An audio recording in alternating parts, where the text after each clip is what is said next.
control, shoveling dirt in every hole.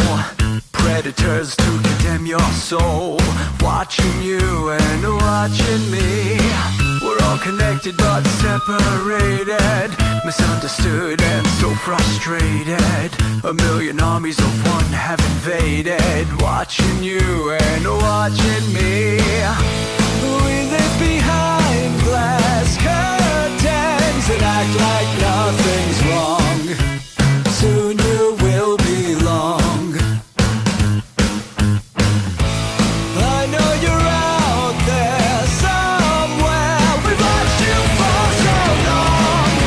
We wait for you to fall. We'll expose you all. I know you're out there somewhere. Watching me. The little brother wants to make headlines, be immortalized. Everyone's got an electric eye with the digital spies. They've watched you for so long. I know you're out there somewhere watching me.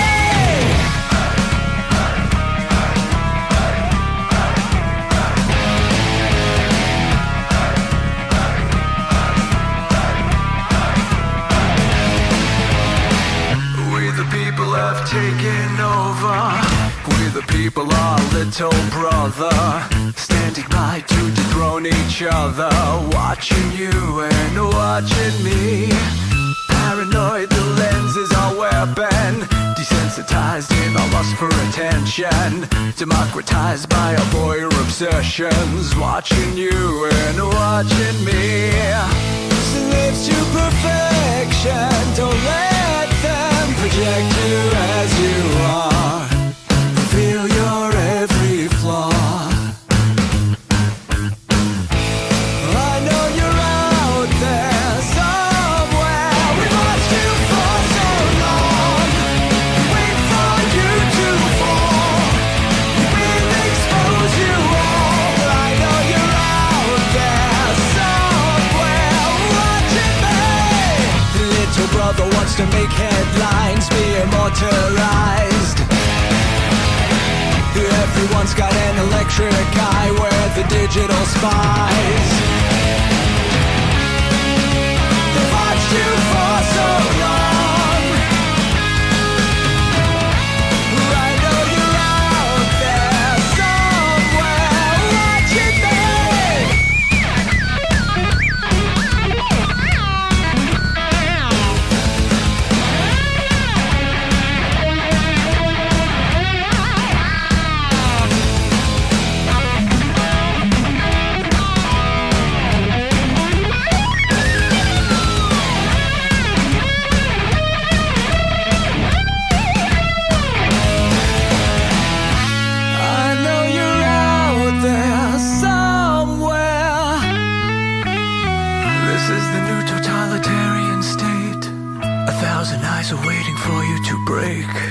Stay in line, don't make a mistake. We're watching. We watched you for so long. We wait for you to fall. We will expose you all. I know you're out there somewhere watching me.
Let your experience begin right now.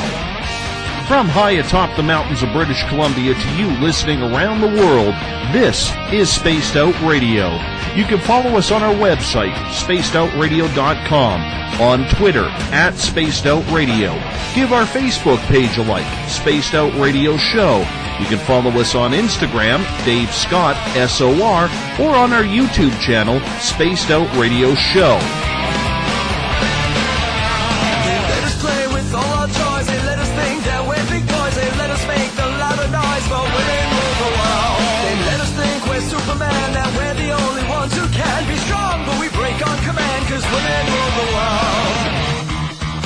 Buckle up, space travelers. It's time to go for a ride as we are live on Spaced Out Radio.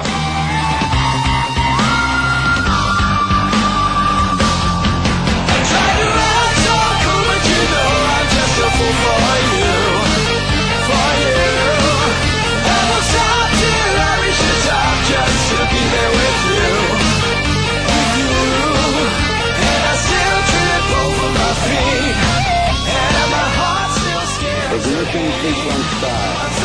6, 5, 4, 3, 2, 1.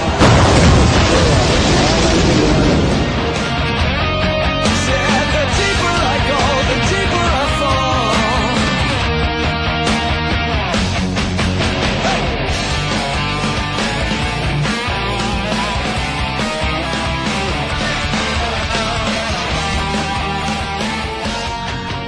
Good evening and welcome to Spaced Out Radio tonight. I am your host, Dave Scott, and thank you so much for tuning in and listening at spacedoutradio.com and on Spreaker, as once again we come in from the frozen Canadian tundra, battle our way past the wild animals, sidestep Bigfoot, and enter Uncle Jimbo's cabin, stoke the fire, heat this place up, and broadcast you live on this Wednesday night, early Thursday morning if you're on the East Coast.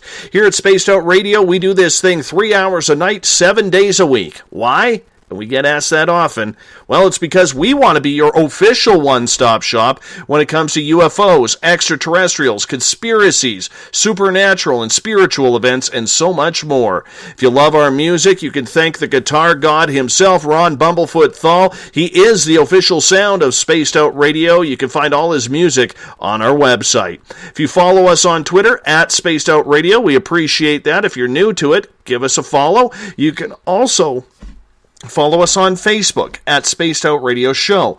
On Instagram, sign up with me, Dave Scott, SOR. Subscribe to our YouTube channel, Spaced Out Radio Show, and our website, which we're going to launch brand new tomorrow.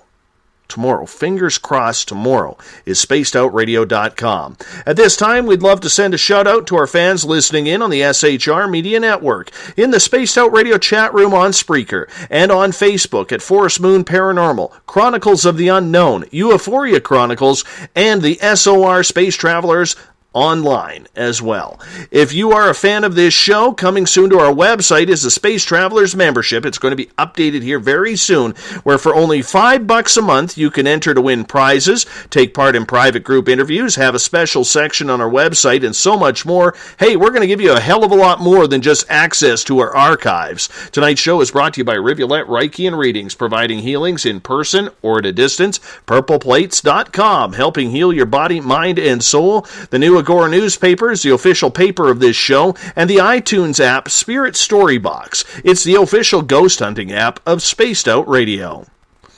Coming up in 2 short days is Canada's first disclosure conference at the Alien Cosmic Expo this weekend in Brantford, Ontario. The who's who in ufology will be in attendance speaking this weekend to talk about the disclosure movement. Tonight is our final guest from the crew who will be participating and speaking at this event. Paradigm Research Group's Steve Bassett is a leader and a UFO lobbyist. He's been researching and pushing politicians in Washington, D.C. on the disclosure movement. Steve was just on Spaced Out Radio back in February to talk about the 1-year anniversary of an infamous, or maybe we should say ominous, tweet by John Podesta when he left his position at the White House to join Hillary Clinton's campaign. Steve believes the world is ready for the truth, and that the truth begins with the President of the United States. Recently, Steve was quoted on MSNBC stating he thinks current President Barack Obama may be the disclosure president. Steve is full of information provided by insiders and former military officials. He takes this subject seriously as it's become his life mantra to bring the disclosure movement to the public. Steve Bassett from the Paradigm Research Group, thank you so much for coming on the show again. How are you, my friend? I am fine, Dave. It's great to be with you again. It is always a pleasure to have someone of your stature on this show. You know, we really look up to people like you when you speak, and that's when our audience listens, because your message is so clear and concise that it almost feels like we're getting closer. It almost feels like we're going to see history made here. How are you feeling about that these days? I feel the same way I feel about the temperature right now, where I'm hanging out in the Southwest. The reason it feels like it's really hot is because it's really hot. It's like hit 121 today. I'll be in Toronto tomorrow, or actually tomorrow night, so thank God. Yeah, look, the situation is looking very favorable. It's complicated, but I guess you could say historical circumstances came together that made it possible to finally drive the media into this issue as part of a major event like a presidential campaign. It wasn't possible before. Tried to do it in 2007. It didn't catch. This time it did. And so what we have is kind of a perfect storm, meaning the truth embargo. Think of the truth embargo as the Andrea Gale. And I don't know. Think of Secretary Clinton as Billy Tyne. And what's happened is she has sailed her Andrea Gale into the perfect storm. Now, what do I mean by that? One, she's running for president for the second time. Two, she and her husband and quite a few of their close associates are connected to the ET issue through the Rockefeller Initiative back in 1993 to 96 during her husband's administration, which they never talked about and have yet to talk about after 23 years. We have three. We have the records of that event. Grant Cameron got those, and we've had them, available to the press since 2001. That prove it all. Four, the media has finally gotten interested in this because she's running for president. Five, the citizen hearing on disclosure was a great success. This was in 2013. Generated a lot of awareness in Washington on the issue and on the media, took it to another level. Six, PRG then, using that citizen hearing on disclosure as a platform to stand on, launched in November 2014 a full-scale political initiative. And since January, really, of 2015, we're now looking at about 19 months, PRG has had quite a few meetings on the Hill with staffers, with various offices of members serving on certain committees, which really hasn't gone anywhere, but the fact that those meetings have even taken place is very important. But most importantly, PRG has engaged a huge number of media about Clinton, the connection to the ET issue, the Rockefeller Initiative, and has generated over somewhere between 200 and 600 articles, if you count foreign language press, since November of 2014, connecting Clinton to the ET issue. This is unprecedented. Never happened before. Hundreds and hundreds of articles connecting her to the issue. Mainstream press, New York Times, Times of London, New Republic, New York Magazine, Roll Call, Mother Jones, you name it, Chicago Tribune. And so the thing is now in play in the print journalism. Now, because of that, all of that coverage, but more importantly, because the Clinton people, including her campaign chairman Podesta and others, have been getting calls from these reporters wanting clarification about this Rockefeller Initiative, wanting comment, which they have refused to answer. Now, I restate that point.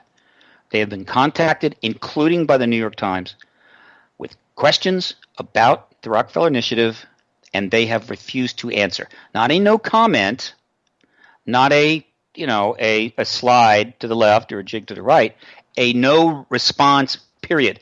And why is that important? It's important because that is all the confirmation they need that they are under great pressure and this issue could blow at any time. And for that reason, and that reason alone, Secretary Clinton and her campaign chairman, John Podesta, since February 13th of 2015, have now made about 10 public statements regarding the ET issue, in which they've made it quite clear they take it seriously. They have essentially pulled the ridicule curtain down. And they did it because if they didn't make those statements and this issue does blow fully out into the public domain, they will be flat-footed. They will have nothing backing them up. And so by doing this, they are ready to confront it head on should the media challenge them. Now, the media that we're talking about is the television media. Now, the television network news and cable news operations are the most compromised, most ineffective area of journalism in America, vis-a-vis the amount of money that is invested there, the amount of money spent. They're just awful.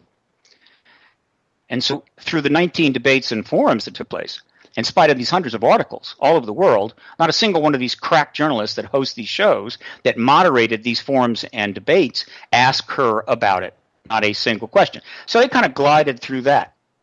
But they are running out of time. So all of this is the perfect storm that I'm talking about. And then the last thing I'll say is this.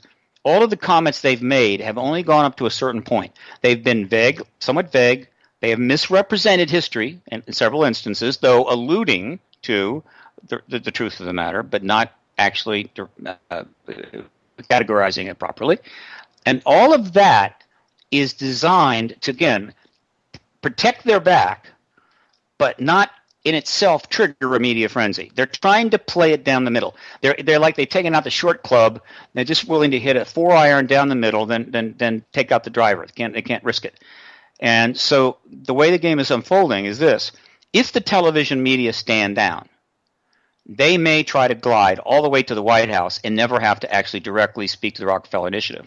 But if the media, particularly the TV media, bite down, they're ready to engage it. The moment Secretary Clinton engages this issue at the level that it requires, which means she directly confronts the Rockefeller Initiative and gets into that history, keeping in mind that there's 25 living principles to that Rockefeller Initiative, and I have supplied the contact information to those 25 principles to several hundred journalists.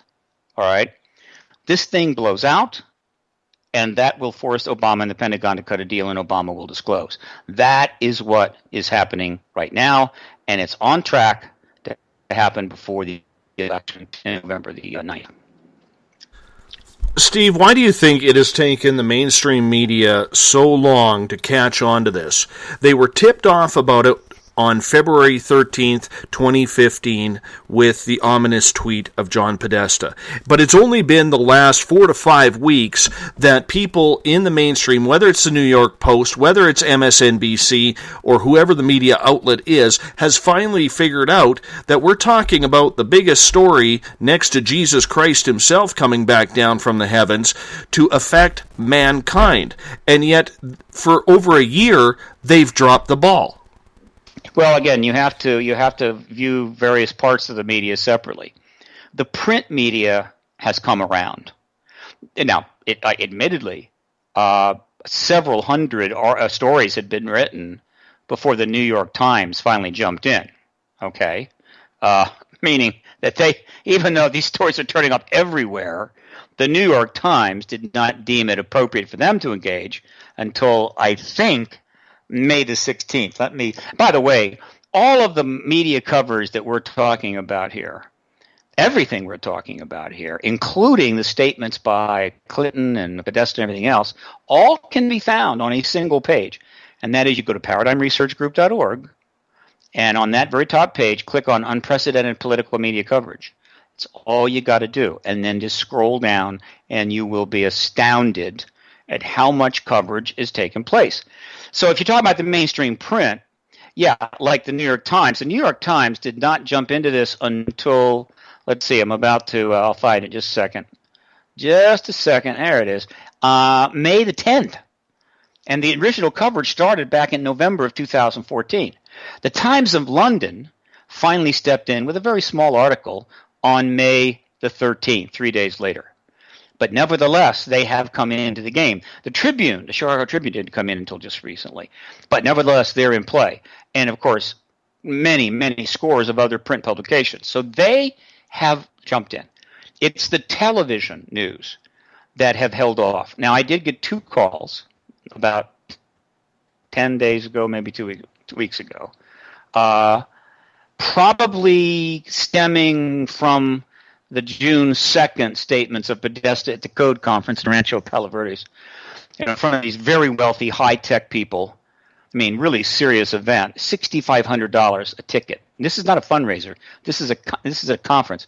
And he again answers a question about the ET issue and says it's serious and important, and Clinton's going to look into it. So I got a call from CNN. I got a call from ABC News. The CNN call was for me to give to be part of one of Jeannie Moses' little humor pieces, and I said no. The ABC News, though, I really wanted that segment. I was in London. I didn't get it in time. But those are the only 2 calls I have had from all of the cable and network news programs, and there are dozens of them, since the political initiative began November 2014, 19 months. And I point out, not as a matter of blowing my horn or anything, but of these hundreds and hundreds of articles about the political connection to the ET issue via the Clintons, well over 100 have referred to Paradigm Research Group and me. And I'm talking New York Times, New Republic. I'm talking the Washington Post, Mother Jones Magazine, New York Observer, all the papers in the UK, Daily Mirror, Daily Mail, Daily Express, etc. Over 100. And yet, I didn't get a call from CNN until just about 2 weeks ago. Why? America gets its news from 2 places now, basically, from television and from the internet.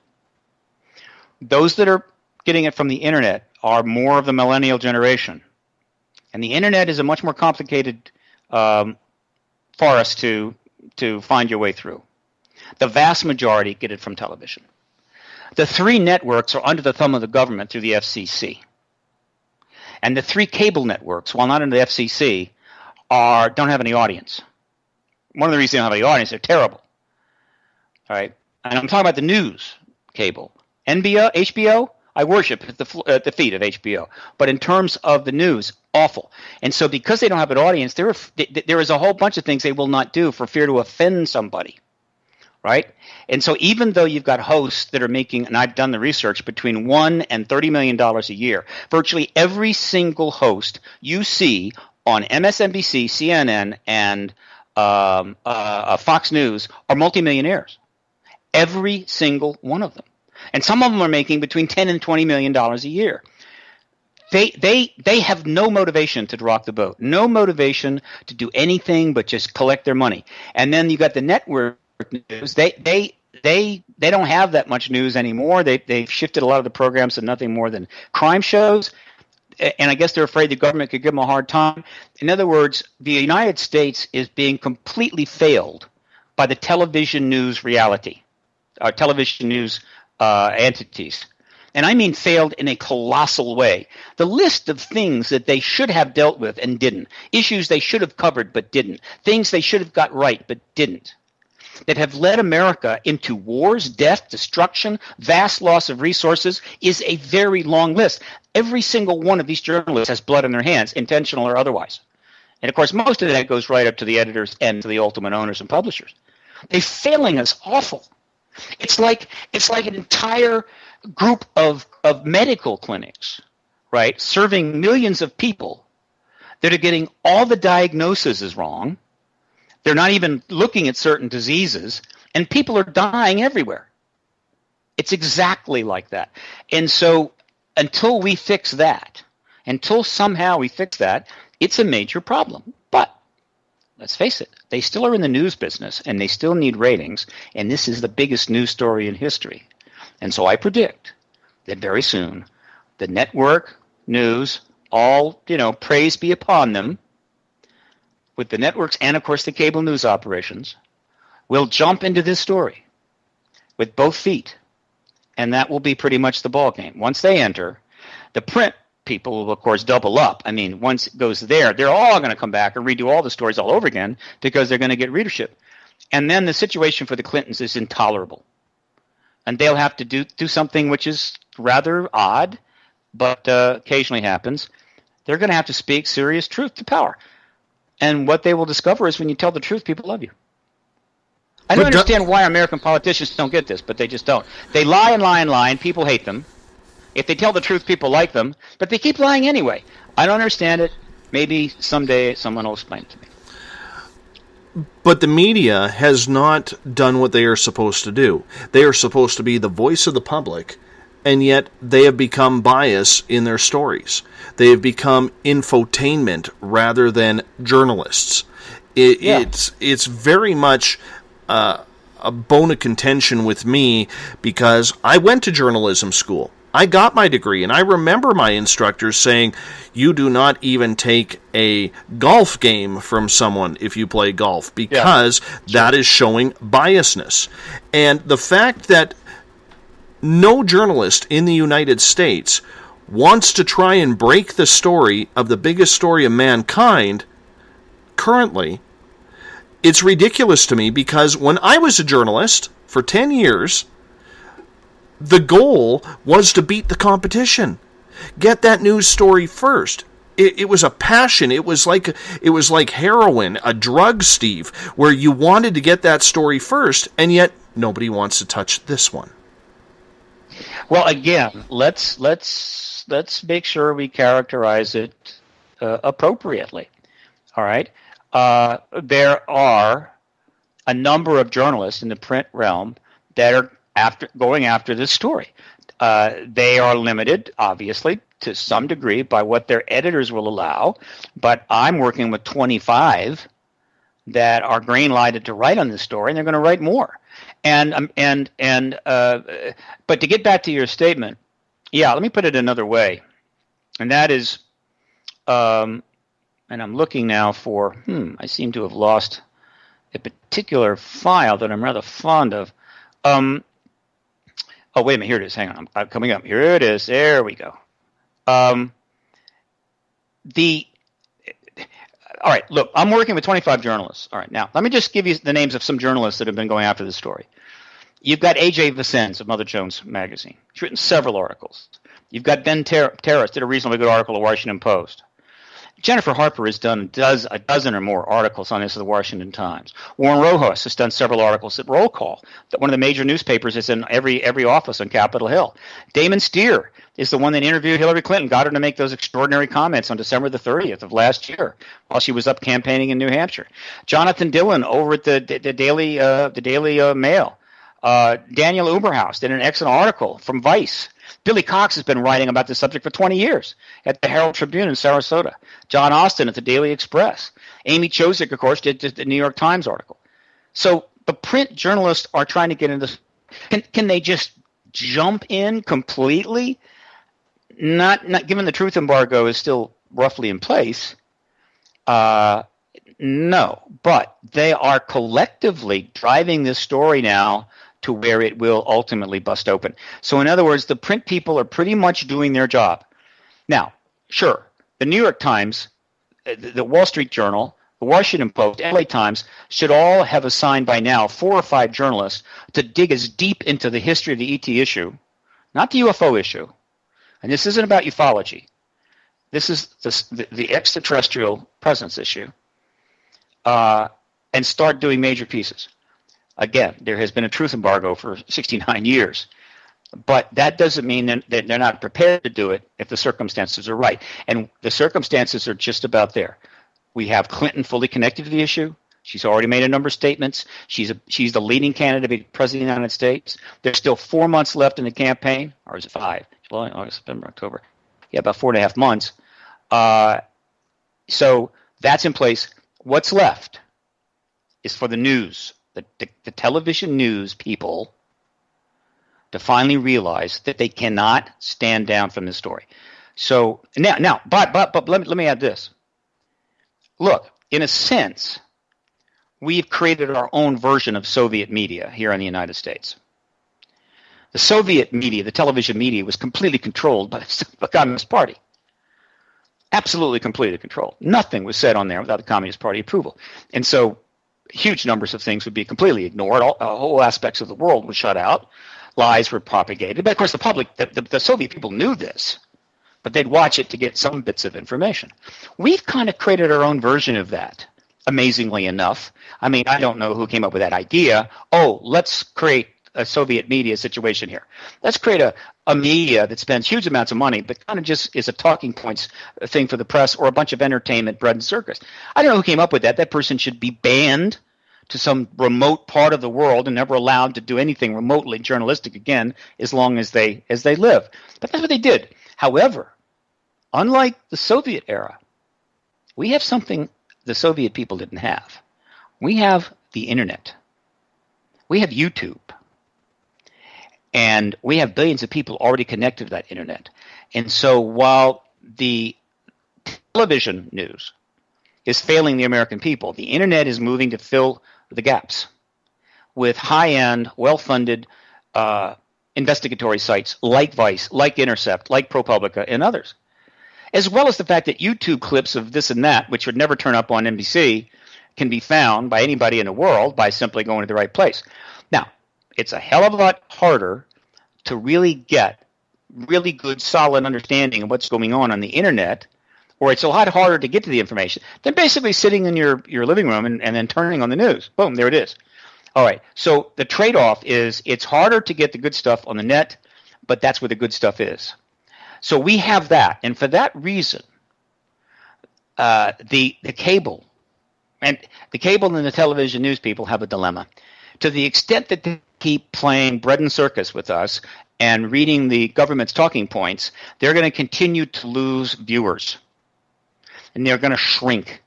As they move to cable entertainment like HBO and the internet for news, their whole news operations shrink to nothing. Basically, they're committing suicide. Now, at some point, they're going to go, why are we doing that? What are we going to get from this? I mean, it's not like the government's going to assassinate us. That's not going to happen here. It happens elsewhere, but not here. I mean, we're rich. We're making plenty of money, right? Who are we serving by refusing to cover these major news stories, particularly the ET issue? And at some point they go, really, nobody. Screw them. Exactly. And when they jump in, it's over.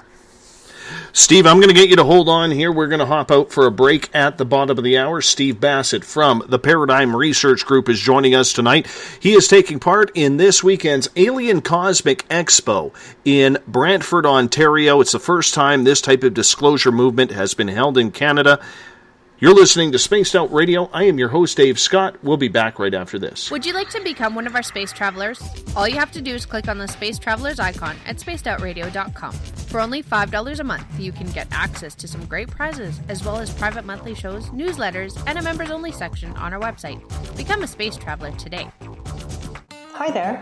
This is your medium, Joanna, from Spaced Out Weekend, 2 Mediums and a Large. I would love it if you would come and join us with host James Tyson every other Sunday on Spaced Out Weekend.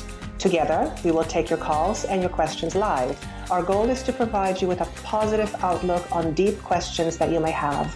Questions regarding love, relationships, money, or whatever else is on your mind. Come and check us out at spacedoutradio.com. Every Saturday and Sunday night, as Dave Scott wanders aimlessly in the wilderness, you can come hang out with me, James Tyson, in Spaced Out Weekend.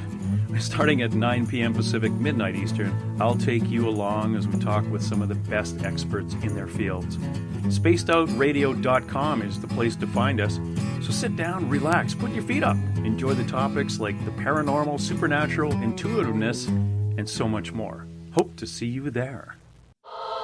Hey everybody, this is Patrick Webster Small, and I'm here to bring you the Webster Phenomena every Saturday night, live at 8 p.m. Pacific, 11 p.m. Eastern. If you're looking for aliens and extraterrestrials, well, we've got them. Big and tall, short and small. You're bound to find what you're looking for, so join me on the Webster Phenomena right here on Spaced Out Radio.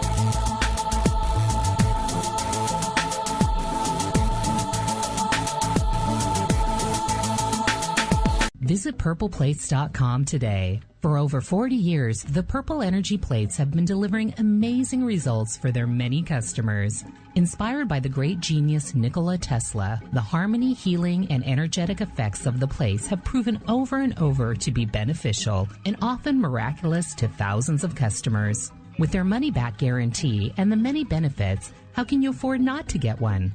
Check their site for daily specials and choose from their many energy products. You won't be sorry. Visit them today at purpleplates.com for mind, body, and spirit, and expect a miracle. Have you ever wondered about those weird and strange creatures people have reported throughout history? Do you wonder if those stories are real? Me too, and that's why I started Cryptopia.us. Hey, this is Rob Morphy, crypto historian. Join me once a month on Spaced Out Radio with Dave Scott, where we will get into the odd and bizarre reports, from the Dover demon to hairy hominids and everything in between. I will break down what people like you and me are seeing at spacedoutradio.com. Looking for a place to advertise at a very reasonable cost? Look no further than Spaced Out Radio. SpacedOutRadio.com has an advertising tab that you can click on to check out our daily, weekly, and monthly packages to play on radio or our website, including social media. From commercial spots to banners, we have it all. Check out our competitive pricing today. Hi there, I'm Butch Witkowski, lead investigator with U4Cop. On the final Monday of every month, you can listen to me and host Dave Scott on Spaced Out Radio's Strange Days. We're going to get to the heart of the matter when it comes to what's happening out there. People are seeing and experiencing things from ET contact to Bigfoot, and I want to hear about it. Your experiences are what we investigators need to help solve these unknown mysteries. So tune in at spacedoutradio.com to the final Monday of every month from Butch Witkowski's Strange Days. Want to connect with us online? Find us on Facebook, Spaced Out Radio Show, on Twitter, @Spaced Out Radio, on Instagram, Dave Scott, SOR, on YouTube, Spaced Out Radio Show, and our website is spacedoutradio.com. All right, space travelers, here comes the second half hour of Spaced Out Radio.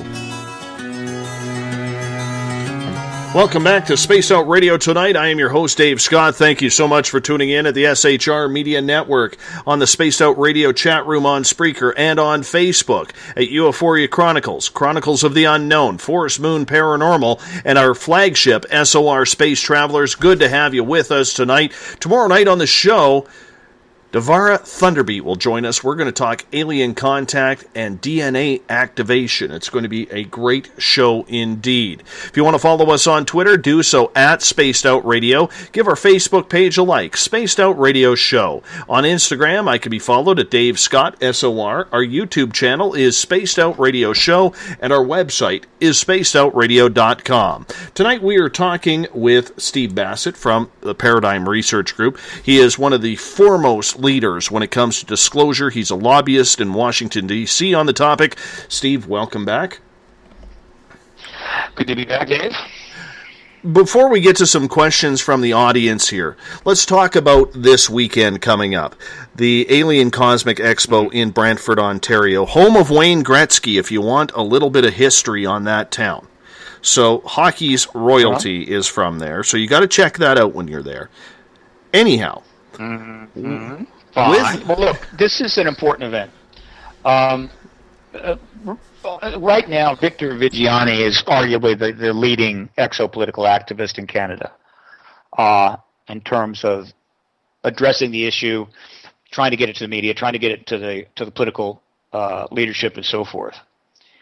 And he's come up with an amazing idea, working in concert with Joe Anidi, who is the promoter and the producer of this ACE conference, Alien Cosmic Expo in Brantford, about 20 minutes from Toronto. They've arranged to have a day that's devoted to the disclosure issue. Now, if you go to Google it up, which all you have to do is just put in Alien Cosmic Expo, and comes right up, and you click on it, go to the main page, you can scroll down, you can see the schedule on Saturday in the morning. What we're going to do is we're going to have an event which is really, I don't have a name for it. The citizen hearing on disclosure was a mock congressional hearing. I mean, it's pretty straightforward. That's what it was. What Victor has set up is kind of a reverse or a press hearing. Again, not a press conference, but a press hearing. Now, what do I mean by that? You're going to have 6 or 7 journalists from 6 different journalistic venues, and there's some strong ones there. I mean, this is for a representative of Canadian journalism, who, pretty much like the former members of Congress that were on the Citizen Hearing on Disclosure Committee, a neutral on the fence, not leaning one way or the other too much on the ET issue, and they are going to question. They're going to be on the committee panel in a sense, and then we're going to be sitting in front of them. There's about 9 of us, which includes Grant Cameron, Stanton Friedman, Nick Pope, Richard Dolan, Travis Walton, and former Defense Minister of Canada Paul Hellyer, and Victor Viggiani. They're going to grill us, I guess you could say, for 3 hours, and everything's on the table. A lot of journalists have been invited to watch this. So this is very similar to the citizen hearing in that a lot of information is going to come out in a sophisticated way under questioning from a non-biased panel, but in this case, it's journalists, not former journalists, but current journalists. The potential for this to develop huge interest in Canada is very great. So this is a brilliant move by Victor, and it's going to be a very interesting 3 hours. If you can get to Brantford, Canada, for this, certainly for the whole conference, Friday through Sunday, which is the 24th to 26th, I encourage people to come. Now, in the afternoon of that Saturday, Grant will be speaking actual presentation, Victor, and then that evening, Richard Dolan, Nick Pope, I speak on Sunday. So in addition to this 3-hour panel, we're also going to be addressing the issue in 1-hour presentations. This is a significant event. It's going to be broadcast like the citizen hearing was, in high definition, and that's going to be made available worldwide. So this is just another example of the fact that the truth embargo is basically run out of time. We're able to come at it from too many directions. We're getting more and more media involved. And while some are going to hang out until the last dog dies, a lot of people are going to realize it's time to step into this and get in front of the parade. So it's just, again, my only concern, as I've said this repeatedly, I have no doubt that the truth embargo's days are almost over, and disclosure is close. My one concern is that we are at risk every day of another major terrorist event. The kinds of things that are happening in Orlando and San Bernardino are trivial. I'm talking something much bigger than that, bigger even than 9/11. If we have an event like that, disclosure is going to be almost impossible to press for in the media and in the political class. What will be happening after that will be lots and lots more war. And so that's why I'm trying to get as much support behind this advocacy movement now as possible. The funds are still needed to get back to Washington so I can be available to the media. I cannot stay there now. I'm out of funds. So because of this potential attack, I mean, if there wasn't for the potential for a terrorist event that could throw us into 10 more years of war, even worse than we've seen so far, then I would say, let's keep working at it. Disclosure is inevitable. But it's not.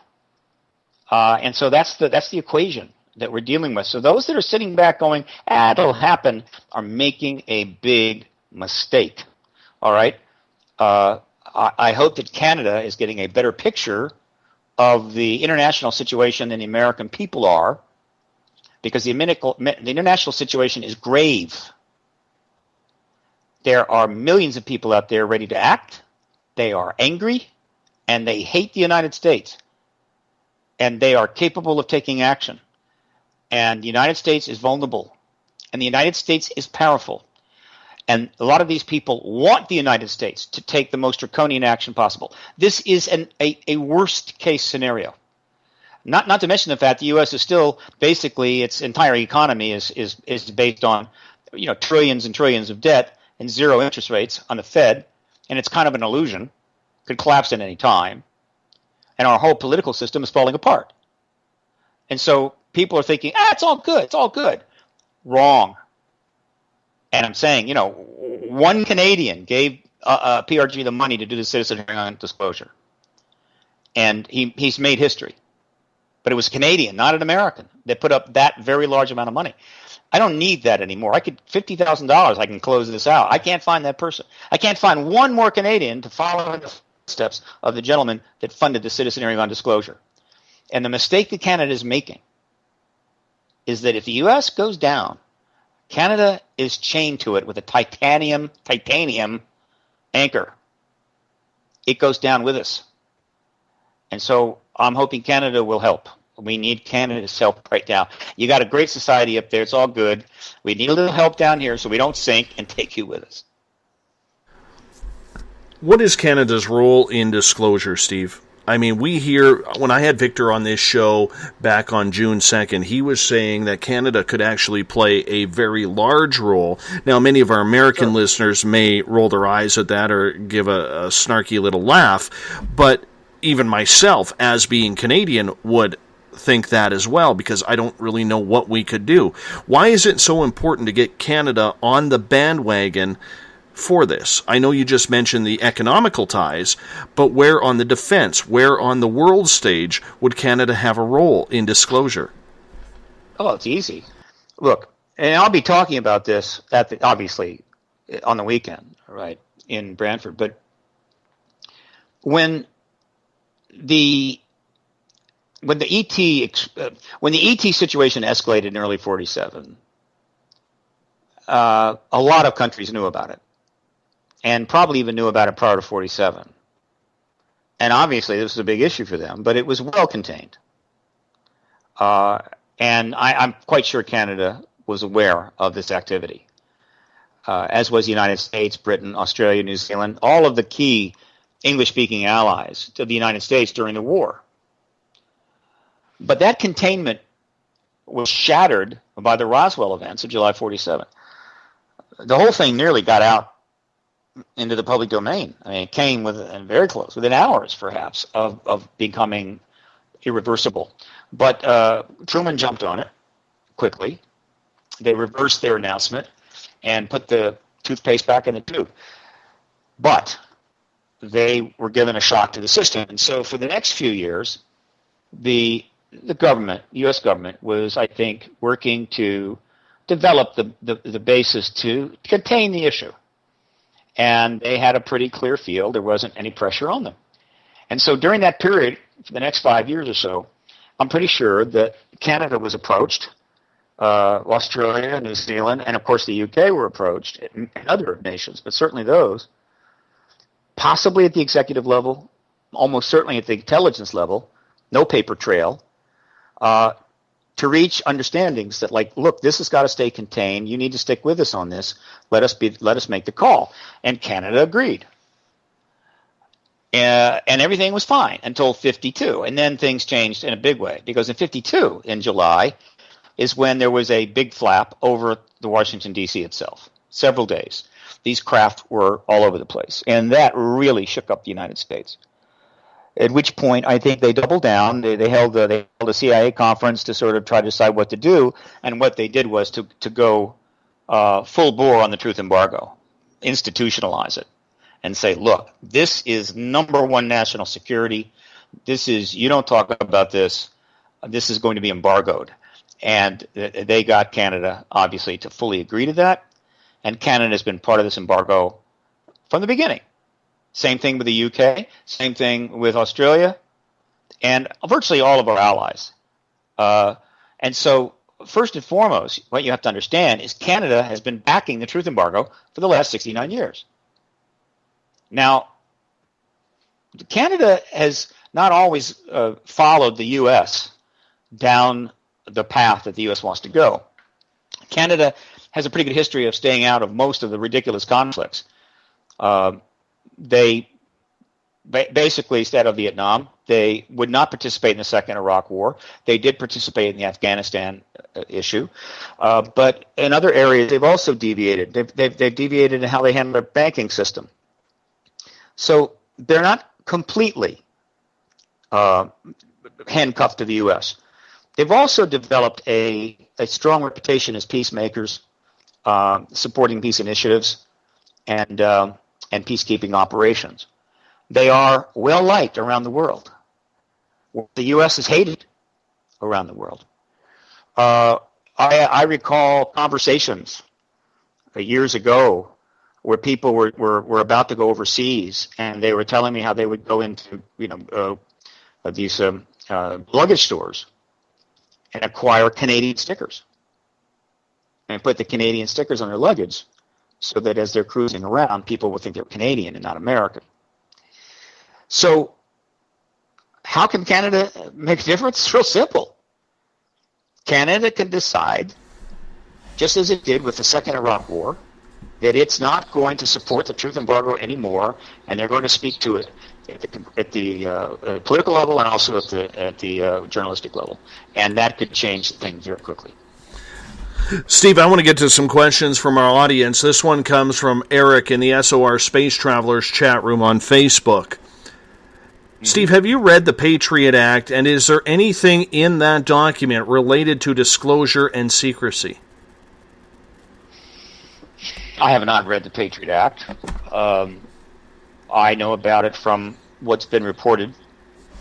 There's no question that the Patriot Act covers and impacts in terms of revealing classified information and so forth. It also makes it easier for the government to get at our information.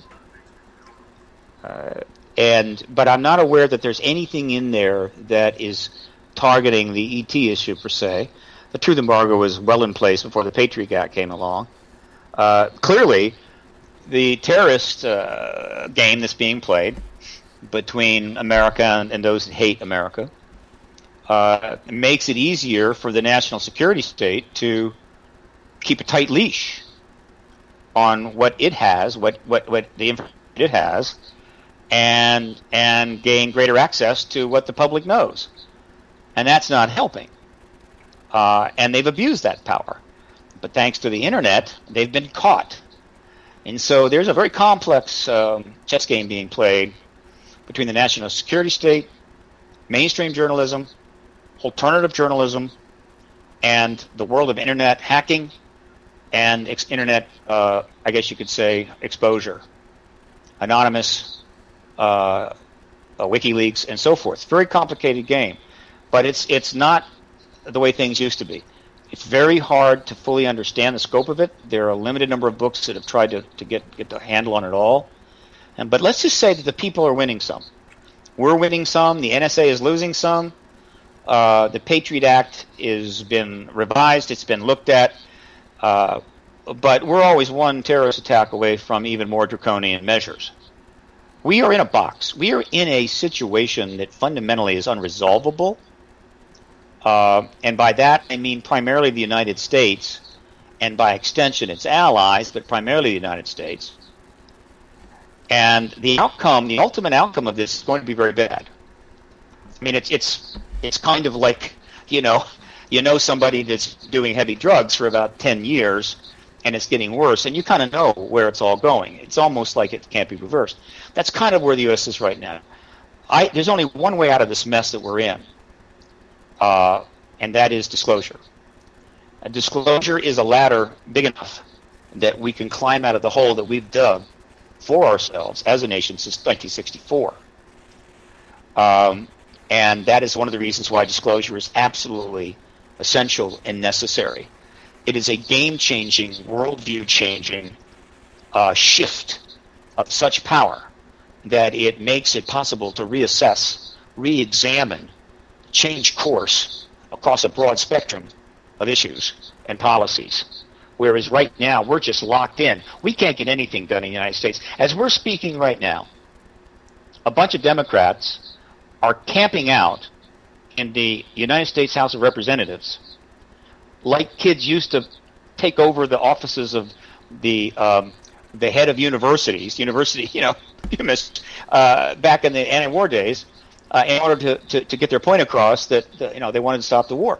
These members of Congress, and they're in their 50s, 60s, and 70s, they're bringing in betting, and they're thinking they're going to camp out because the Republicans will not pass any bill addressing the issue of guns.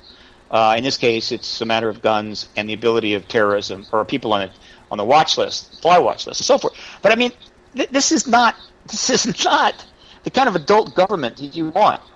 And this breakdown in our policies, our politics, is happening across the board. It's really disassembling before our eyes. And people say, well, there are plenty of countries that have screwed up politics. I agree. But do those countries control 47% of all the nuclear weapons in the world?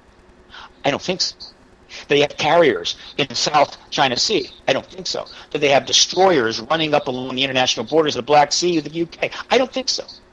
And so, again, we are in a very grave situation. And disclosure is one way to change course. And those who support war, violence, destruction, and all the profits you can make from war, by and large, will oppose disclosure because they could see it bringing an end to that little game that they've been playing, and they don't want to give up that money and that influence. Let's go back to the chat rooms here. We have a couple people asking in both chat rooms, so I'll ask it together. What is stopping other countries right now, in your opinion, especially those who might oppose us, in the United States, that is, from calling the United States out with their own proof? It's a critical question. One of the top 5 exopolitical questions. Again, our allies are standing down because they're our allies. And we're number one. We were a critical factor, along with the Soviet Union, to be truthful, but in defeating the Axis powers. We were the only power that made it powerful enough to, quote, oppose the Soviet Union. So we're owed.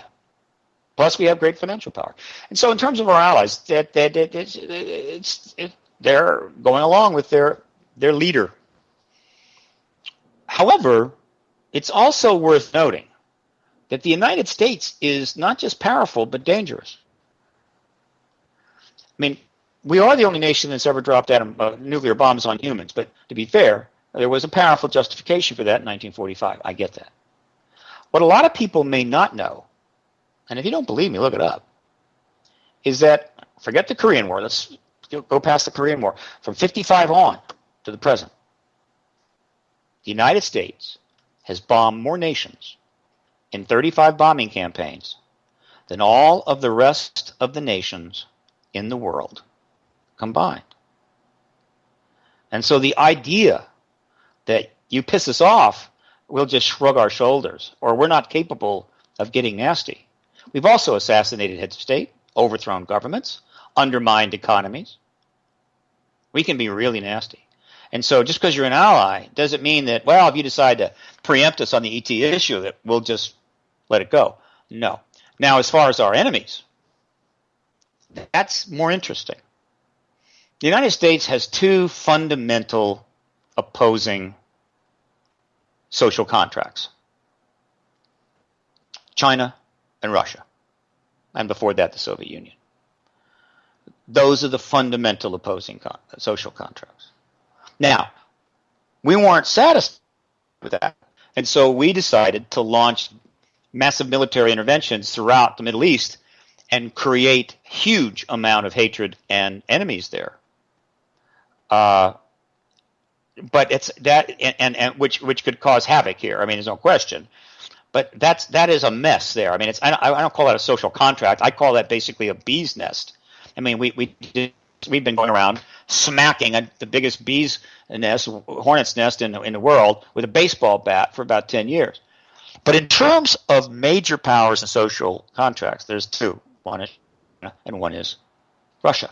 Now, China is an ideological control state, evolving to be sure, but particularly as you go back in time, it's a greater and greater and greater ideological control state, in which complete fealty to the state and its agenda and its philosophy is mandatory at the penalty of severe consequences.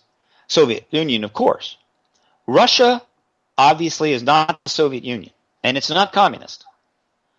But it is still, it is the stepson of the USSR. There's still a lot of ideological control aspects to it.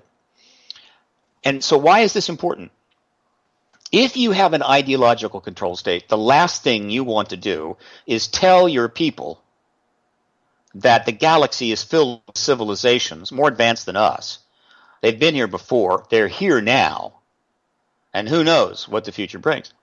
You don't want to do that, because that is not going to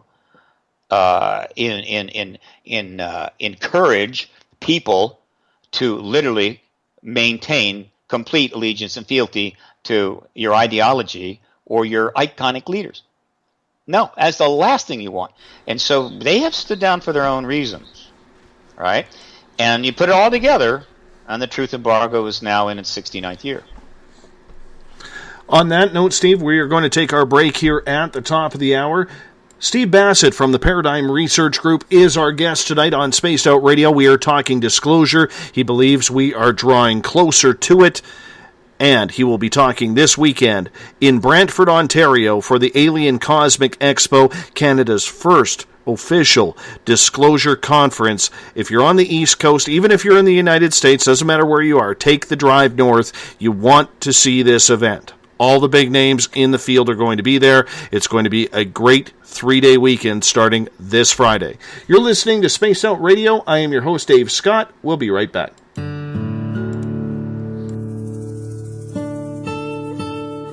Greetings and salutations, space travelers, from the Chronicles of the Unknown team. What is Chronicles of the Unknown? I keep hearing about this thing. It's a new paranormal reality TV show based right here in beautiful British Columbia, Canada. Follow our team as we uncover claims of activity on the Caribou Gold Rush Trail. You can also follow us here every third Monday, where 2 members of our team will be available to answer your questions. We'll give you some equipment updates and some of our experiences on the road, right here on Spaced Out Radio on the Spreaker.com network.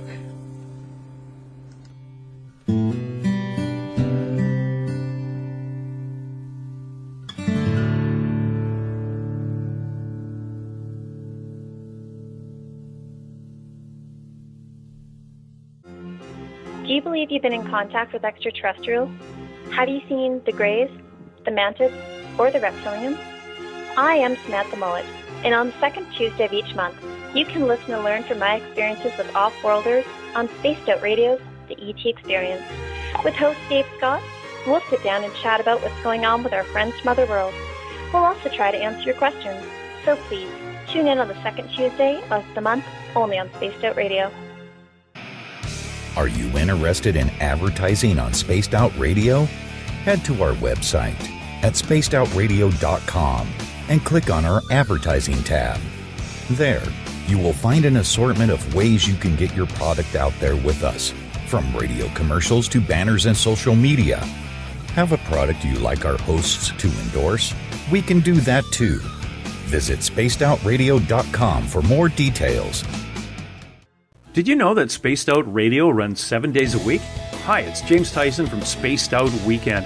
Every Saturday and Sunday night, starting at 9 p.m. Pacific, midnight Eastern, you can join me and my guests for some great chatter about what's going on out in the universe, or even in that dark part of the basement you really don't want to go back into.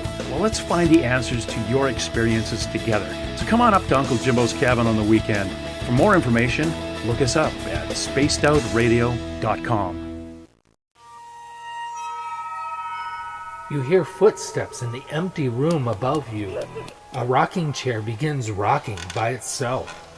Don't be afraid of the things that go bump in the night. Reach for Spirit Storybox, the iPhone app the Huffington Post UK called the only ghost hunting app you will ever need. Spirit Storybox. The spirits are telling their stories. Are you listening? Attention Spaced Out Radio listeners. For only $5 a month, you can join Spaced Out Radio Space Travelers. Your membership at spacedoutradio.com will give you access to private fan area on the website, get you a monthly newsletter, draws for monthly swag, and a whole lot more. Sign up today to become a part of the Spaced Out Radio experience. Right here, this is where we divulge the fruit of our research. Here on the Webster Phenomena every Saturday night at 8 p.m. Pacific, 11 p.m. Eastern on Spaced Out Radio. And we give it up to you guys, all the listeners, and the live listeners usually get something special and hang out in the chat room. And we love to have you. So we'll see you every Saturday night at 8 p.m. You know where. If you're a fan of social media, you can follow Spaced Out Radio on Twitter, at Spaced Out Radio. Give our Facebook page a like, Spaced Out Radio Show. You can also follow us on Instagram, Dave Scott, SOR. Our YouTube channel, where our archives are stored, is Spaced Out Radio Show. And of course, our website is spacedoutradio.com. Welcome back to Spaced Out Radio tonight for hour number 2. I am your host, Dave Scott. Good to have you with us on this Wednesday night. Tomorrow night on the show, Devara Thunderbeat will join us. We're going to talk ETs, and we're going to talk DNA activation. It's going to be an interesting show indeed, especially since she was brought up near Dulcie. Go figure that one. If you want to follow us on Twitter, you can do so at Spaced Out Radio. Give our Facebook page a like, Spaced Out Radio Show. On Instagram, I can be followed at Dave Scott, SOR. Our YouTube channel is Spaced Out Radio Show. And our website, which will have a brand new look, hopefully tomorrow, fingers crossed, is spacedoutradio.com. We bring in Steve Bassett from the Paradigm Research Group tonight. He is taking part in the Alien Cosmic Expo this week. And on Friday, Saturday, Sunday in Brantford, Ontario. Steve will be speaking on Sunday in regards to disclosure. It's Canada's first disclosure conference. It's the official one. Media from around the world have been invited to this. It's a good event, especially if you live on the East Coast. Take the drive north. It is very worth this weekend. You're going to learn a lot. Steve, welcome back to the show. Yes, indeed. I have an interesting question from Jay in the Spaced Out Radio chat room on Spreaker, and I think this is actually quite an important question as well. Steve, what is your level of concern with people's negative response to disclosure with things like the new movie Independence Day about to come out? I'm actually not too concerned. The entertainment industry has played an interesting role in all of this.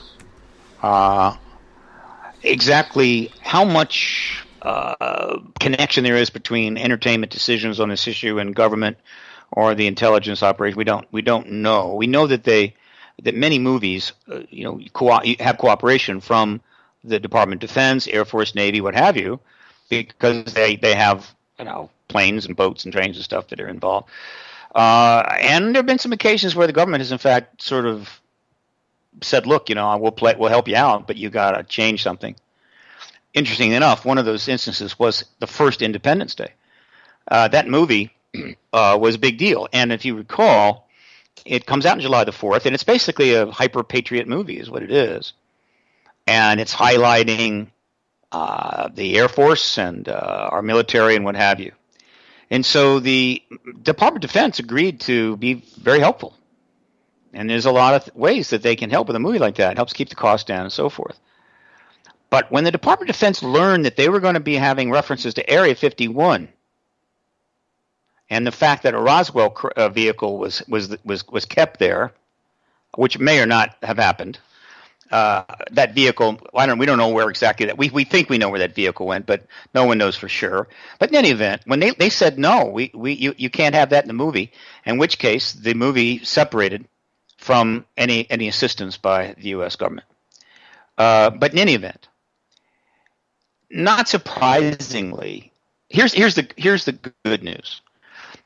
The good news is that the entertainment industry has made more money and produced more films and television about this particular genre than any other genre. In other words, the extraterrestrial-related genre has generated between $75 and $100 billion in revenues, TV and film, going back to 1951. 30 movies. The top-grossing movie of all time is about blue extraterrestrials. There's 3 sequels to that movie in production simultaneously right now in New Zealand and what have you. The effect of this is to raise the awareness, the concept, or awareness of the concept of, quote, extraterrestrials to virtually 100% worldwide. You got to go in the deepest parts of the jungles of Borneo to find somebody that doesn't know what an extraterrestrial is, right? Or even to some degree what a, quote, UFO is. So that awareness is hugely important. There's nothing surprising about the idea of extraterrestrials to almost anybody. Now, the bad news is that when it comes to movies, violence and conflict is where the action is. And so these movies are heavily oriented towards conflict between extraterrestrials and human beings. And they've portrayed that conflict in all manner of ways. And so that could create a problem given that there really are extraterrestrials. But again, so much work has been done by the extraterrestrial phenomena research organizations and people in terms of the real issue that the public sort of knows that the fictional stuff is one thing and the reality is another. And there's a perfect analogy for this. In the early days of film, the 50s, 40s, 50s, you had a huge interest in westerns. Westerns was the number one genre, frankly, back at that period. And it was cowboys and Indians.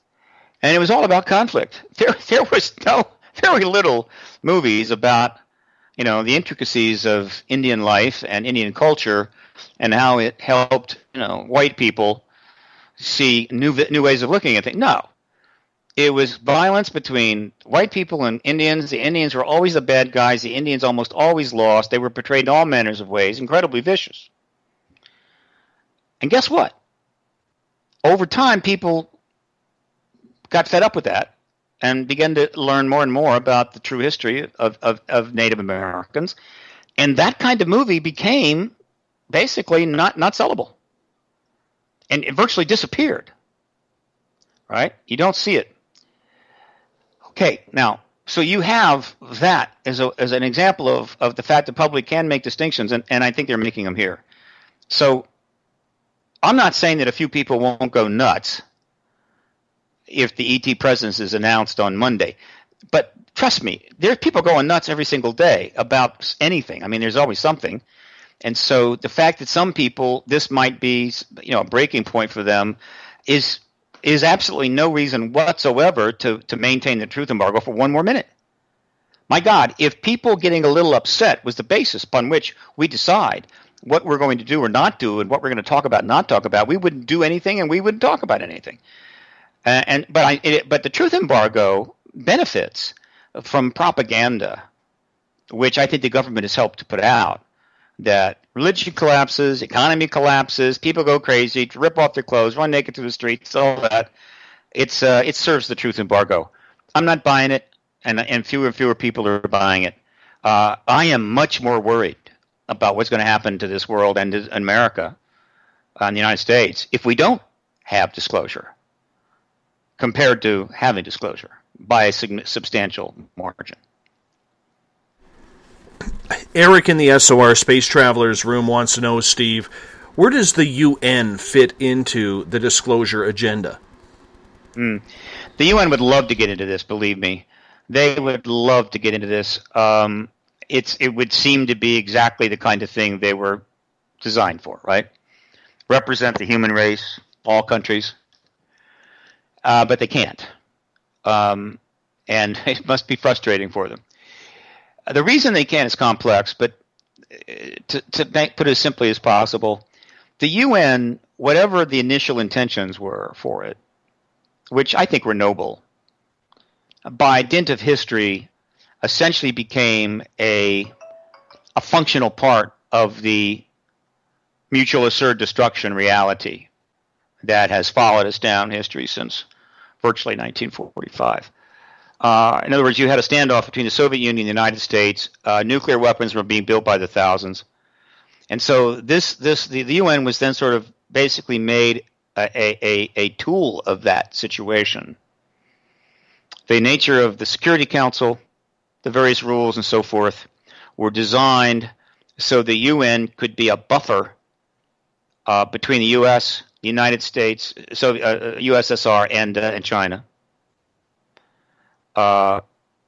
to help prevent somebody from launching a nuclear war. It was not much about quote, how can the nations come together to solve problems and find peaceful ways to do stuff? No. As the Cold War, when the Cold War ends, and even before the Cold War ended, the disdain for the UN was huge. The America was denying funding. It slowly decayed. The building is a mess. It's essentially just been allowed to decay and is not a significant factor anymore. Right or wrong, that's the way it is. And so there is no way that the U.S. government is going to allow the UN to take front and center on this, or any other nation for that matter. Post-disclosure, the UN will almost certainly try to reassert itself as a logical venue. I have a hunch that what will happen is that they will close it post-disclosure, and we will create a brand new international organization to operate on hopefully the higher side of the original mission. That would be my guess. Not that maybe they just reform the United Nations and put it in that position. It's a hard call, but unfortunately, the UN is not going to have an opportunity to be involved in this. It's just not going to be allowed, and that's the way it is. There's been so many countries that have already disclosed what they know that doesn't affect their national security. When you have a number of countries that have already done that, looking at the UN or looking at any other group that's out there, disclosure in reality has technically happened. But yet, because it hasn't happened in the big four, being the US, Great Britain, Russia, China, it seems like we're still trying to run over this path of making it happen. What's the difference between the disclosure of countries who have already come out compared to the big four? Well, I'm going to have to bring you up to speed here, Dave. First of all, let's be clear. The disclosure advocacy movement is about the formal acknowledgement of the extraterrestrial presence. It's a capital D. It's an event. When the words come out of the head of state of a nation that we are not alone in the universe or in the galaxy, and we are being visited right now, or whatever version of that, maybe accompanied by some nice government-held evidence that goes along with the massive amount of evidence in the public domain, that is disclosure.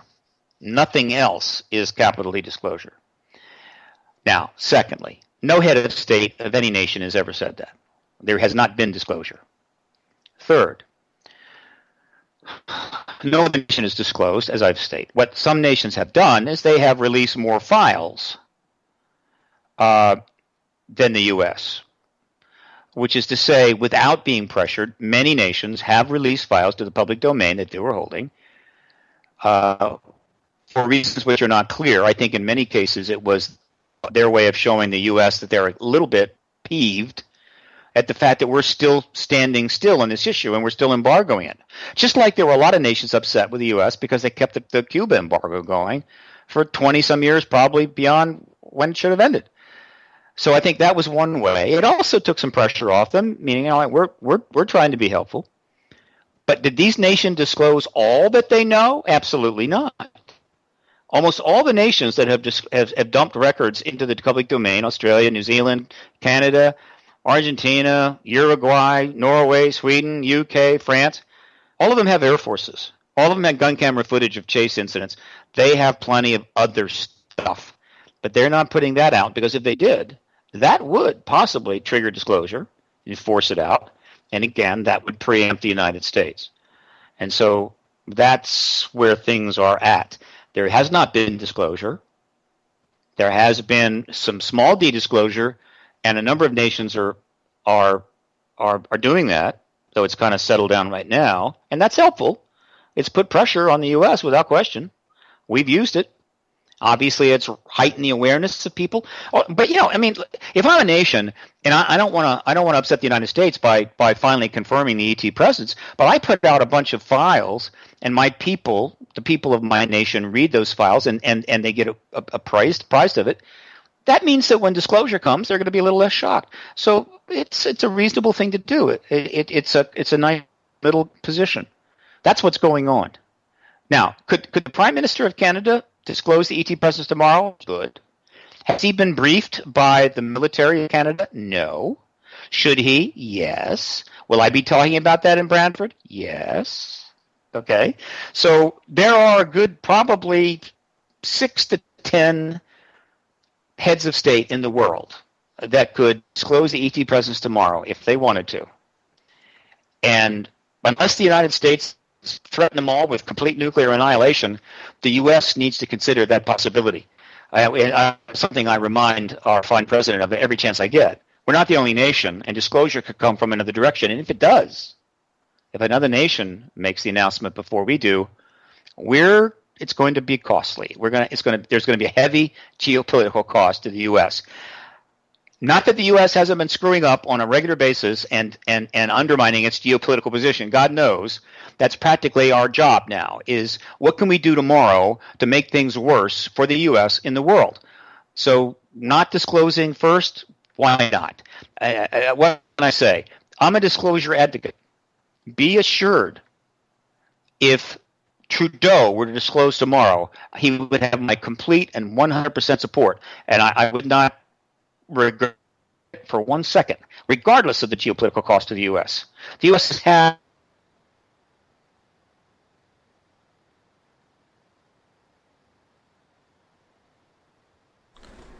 And I think we just had a little bit of a Skype problem there, everything breaking up. We're going to try and get Steve Bassett back right now on the show because he is going pretty good on this in regards to countries coming out about the disclosure. We're going to get Steve right back on the show here momentarily.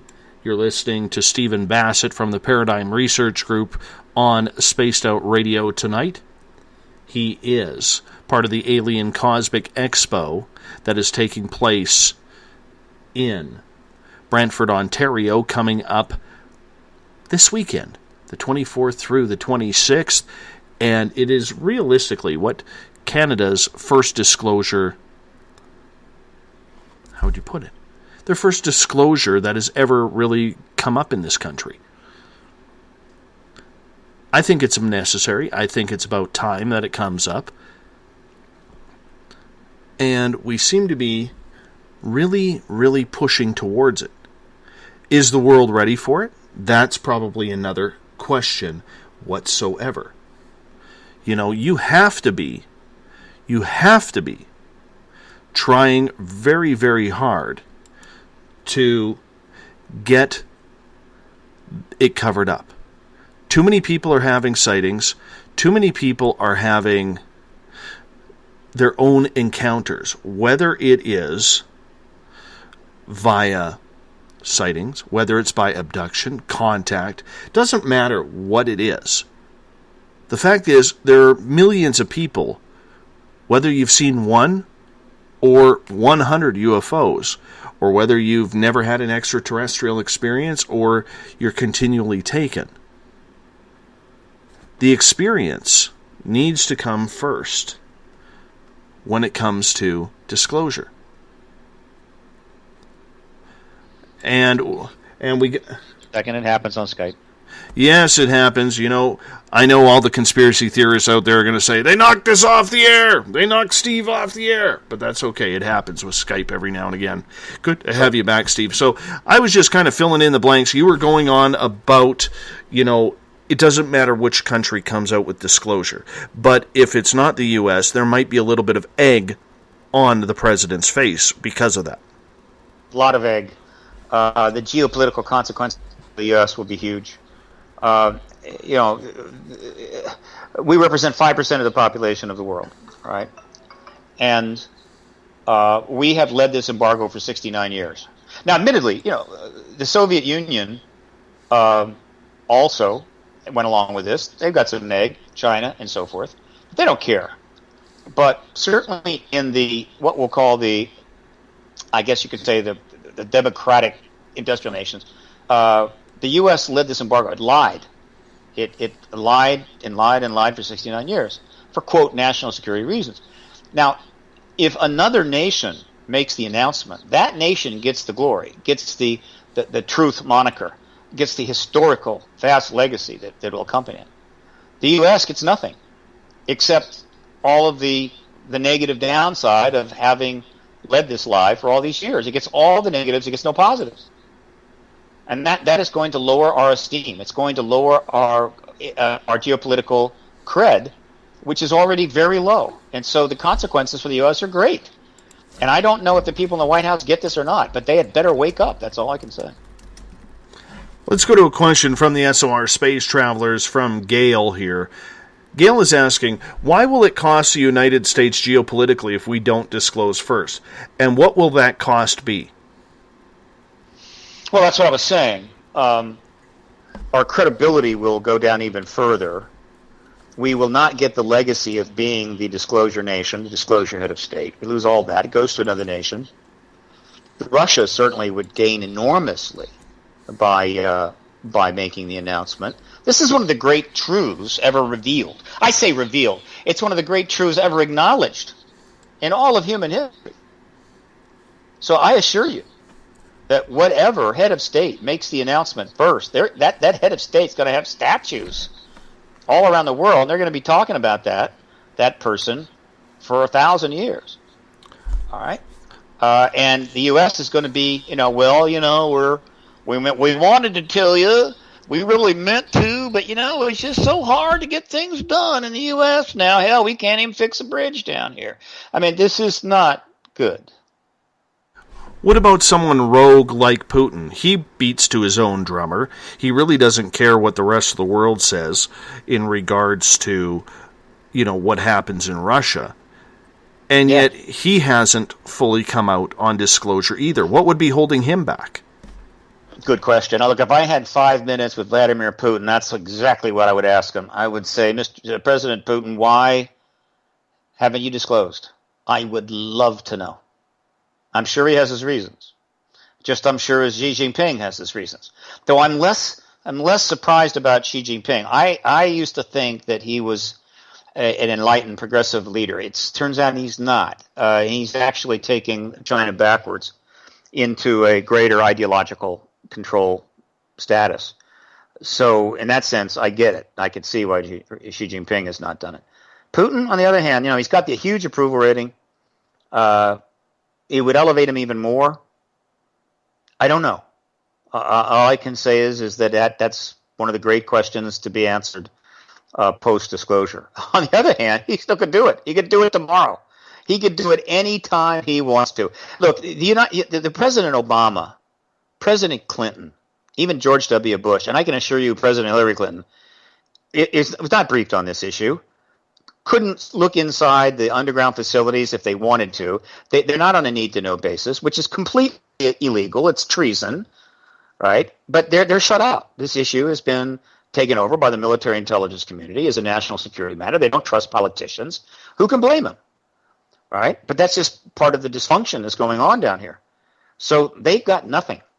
So if they want, they can disclose to the American people, but they're basically going to have to hold up some of Stan Friedman's books and say, trust me, it's true, read Stan Friedman. On the other hand, Putin, I can assure you there's not a member of the military or intelligence in Russia that is even going to remotely consider telling Vladimir Putin, Vlad, you really don't have a need to know on this one, so don't call us. I don't think so.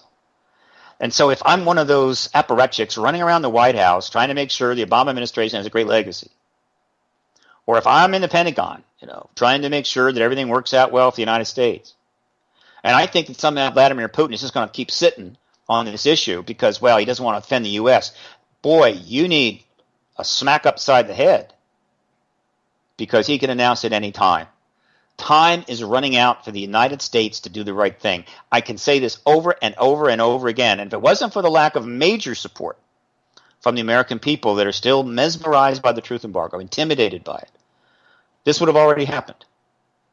But there is a truth embargo. It's part of the deal. We have to overcome it. Every major activist movement in history has always had this kind of barrier to overcome. And so, I try not to complain too much and focus most on getting the job done. We're going to hop out for a break here at the bottom of the hour because we got a lot more questions to come for the final half hour tonight with Steve Bassett from the Paradigm Research Group. He will be taking part in the Alien Cosmic Expo, Canada's first official disclosure project and conference, the 24th through the 26th. Yes, that's this Friday through Sunday. So if you're on the East Coast, this is something you want to attend. Drive from Boston, drive from Buffalo, drive from Pittsburgh. It's only 4 hours. Head north. Brantford, Ontario, the Alien Cosmic Expo this weekend. You're listening to Spaced Out Radio. I am your host, Dave Scott. We'll be back after this break. Have you ever had an extraterrestrial experience? One you just couldn't explain? Well, maybe I can help. Hello, I am Samantha Mullet. On the second Tuesday of each month, I will join Dave Scott on Spaced Out Radio to bring a human aspect to ET contact. It's something I've lived with my entire life, and I'd love to help you understand. Let's share our experiences. The ET Experience, the second Tuesday of each month, only on Spaced Out Radio. Fairies? Bigfoot? Dogmen? Trolls? Goblins? Hey, if it's cryptid in any way, I'm looking into it. Hi there, this is author Ronald Murphy, also known as Spaced Out Radio's Crypto Guru. Join me every second Wednesday of the month on Spaced Out Radio with Dave Scott, where we will talk about the stories people call tall tales. I will fill you in on the latest sightings and the hidden histories that are causing quite a stir. You can find everything at spacedoutradio.com. Hi there, this is Jolene with Rivulet Reiki and Readings, and I want you to relax. Let me help you chill out and get in touch with your body, mind, and soul. In this busy world, sometimes we need to let go, and this is where I can help. Visit my website, rivuletrndr.wix.com/rivuletrndr, or my Facebook page, Rivulet R&R, to set up an appointment for relaxation, Reiki, or readings, no matter where you are. It's time for you to make time for you. Would you like to expand your clientele? Have you ever thought of online radio advertising? Check out spacedoutradio.com to get your name out there. Our listeners support those who advertise with us, so why not give it a try? We have the most competitive advertising prices out there. Just click on the advertising tab on spacedoutradio.com and contact us today. Are you an ET experiencer, but you just don't know what's going on? Are you too timid or shy to discuss it with anyone? Maybe I can help. Join me, R. Keith Andrews, the first Friday of every month on Spaced Out Radio, and I will help you to find the answers you're looking for. Together, I will help you understand the off-worlders and the true meanings behind your experiences. All you have to do is join us in the Spaced Out Radio chat room. See you there. Every Saturday and Sunday night, as Dave Scott wanders aimlessly in the wilderness, you can come hang out with me, James Tyson, in Spaced Out Weekend.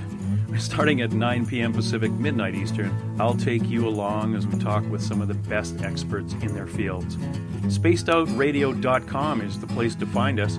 So sit down, relax, put your feet up, enjoy the topics like the paranormal, supernatural, intuitiveness, and so much more. Hope to see you there.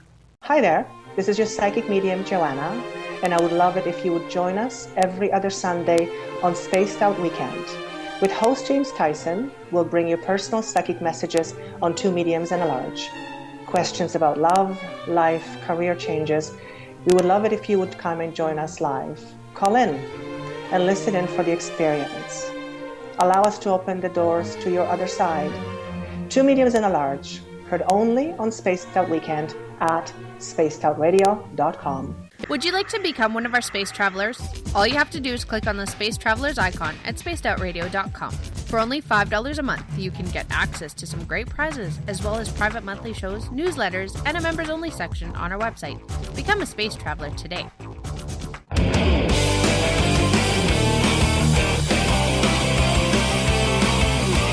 Do you have a topic or a guest that you'd like to hear on Spaced Out Radio?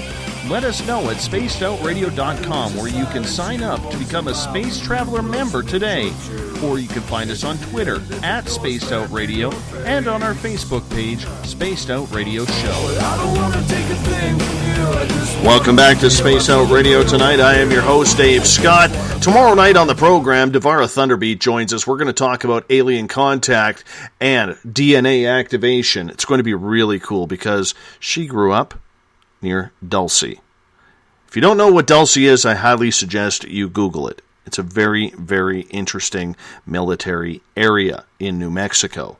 Remember, if you want to follow us on Twitter, you can do so at Spaced Out Radio. Give our Facebook page a like, Spaced Out Radio Show. On Instagram, I can be followed at Dave Scott, SOR. Our YouTube channel is Spaced Out Radio Show, and our website is spacedoutradio.com. We're hoping the new look website fires up tomorrow, which means SOR Space Travelers, it's time to log in. So get ready for that. Tonight we are talking with Steve Bassett from the Paradigm Research Group. He's going to join us for another half hour before a pair of Erics join us in hour number 3, Eric Markham and Eric Cooper from Forest Moon Paranormal.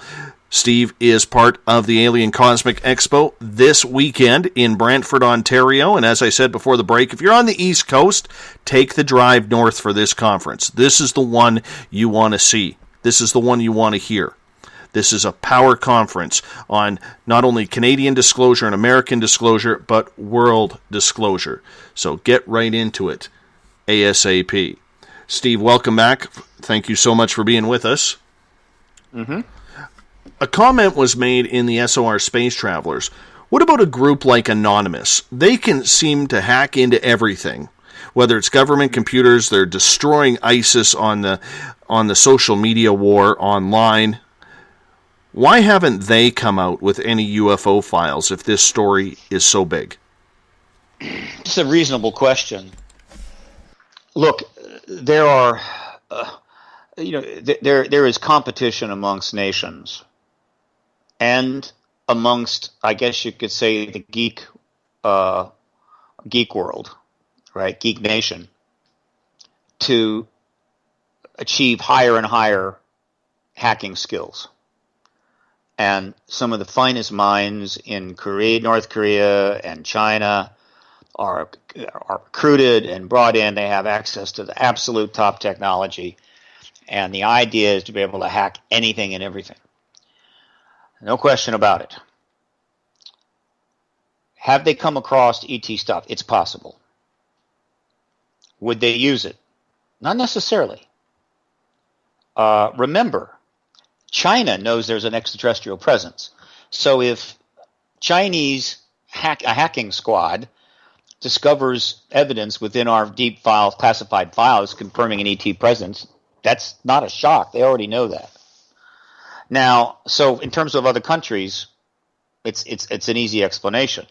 If you're talking about Anonymous, or in general what we'll call non-state operating hackers, if they came across, of course, there's this example of Gary McKinnon, which is really a very low-end example, very basic example. But if they came across some heavy-duty material, that would be interesting. But I'm going to make a couple of assumptions. One, that the ET material is about as protected as anything in the government. Meaning, one way you ultimately protect it is you disconnect it from the internet. It doesn't have access to the internet. I think this stuff is about as protected in every way possible as anything we've got. Secondly, I don't necessarily think that the geek nation, the independent operators, necessarily have the technology and or the skills at the level of the state operators like China and so forth in Russia. And they may not be able to get to it. Would I be shocked, however, if suddenly WikiLeaks dumped a huge cache of AT-related files right out of the CIA and or DIA? No. Would that have huge impact on the disclosure process? Yes. And that's just one more reason why, if I'm the President of the United States, or if I'm, key people in the Pentagon, including, of course, Secretary of Defense, I'd be thinking about getting disclosure done as soon as possible. Just saying. Joe has a question in the Space Out Radio's SOR Space Travelers on Facebook, and he is asking, there are a million theories, Steve, on what the ET presence is. It's probably something we haven't even thought of. What do you think the ETs actually are, Steve? They're beings from other planets. It's real simple. They're beings from other planets. And we know a lot about them because hundreds of thousands, probably as many as 1 million contactees have submitted accounts to researchers describing their experiences. Many of these people have gone public. A fraction of these people have gone public. Many have been researched, examined. Stories have been written up in books and what have you. It's huge, a mass of evidence in which these beings are described in detail. In fact, some of these contactees are artists. They draw them. So we know what they look like. We have a lot of knowledge about what they're doing with contactees, but it's still a pretty incomplete picture. And so people then try to fill in the rest in terms of the agenda and so forth and so forth. Some people claim direct channel with them, and they're being told vast stories about what's going on. I can't depend on that. But we know a decent amount. And the contactees, who, of course, are not legitimate as far as mainstream society, though that will change. In fact, after disclosure, I mean, if you don't know a contactee, you're nobody, right? And everybody will want to be their friend. So we have an idea. They're doing exactly what we will do or would do if we don't blow ourselves up and develop interstellar travel. They have been engaging, watching, looking at, maybe studying planets, life planets, including sentient life planets, forever. And we're one of those planets. And some of these groups are interested in us. Some, probably millions, aren't. And one day we'll probably be part of some sort of larger alliance because they seem to have their own alliance amongst themselves. There's more than one type here, and they're working together, and so therefore there's an alliance. All of this is pretty logical, pretty straightforward.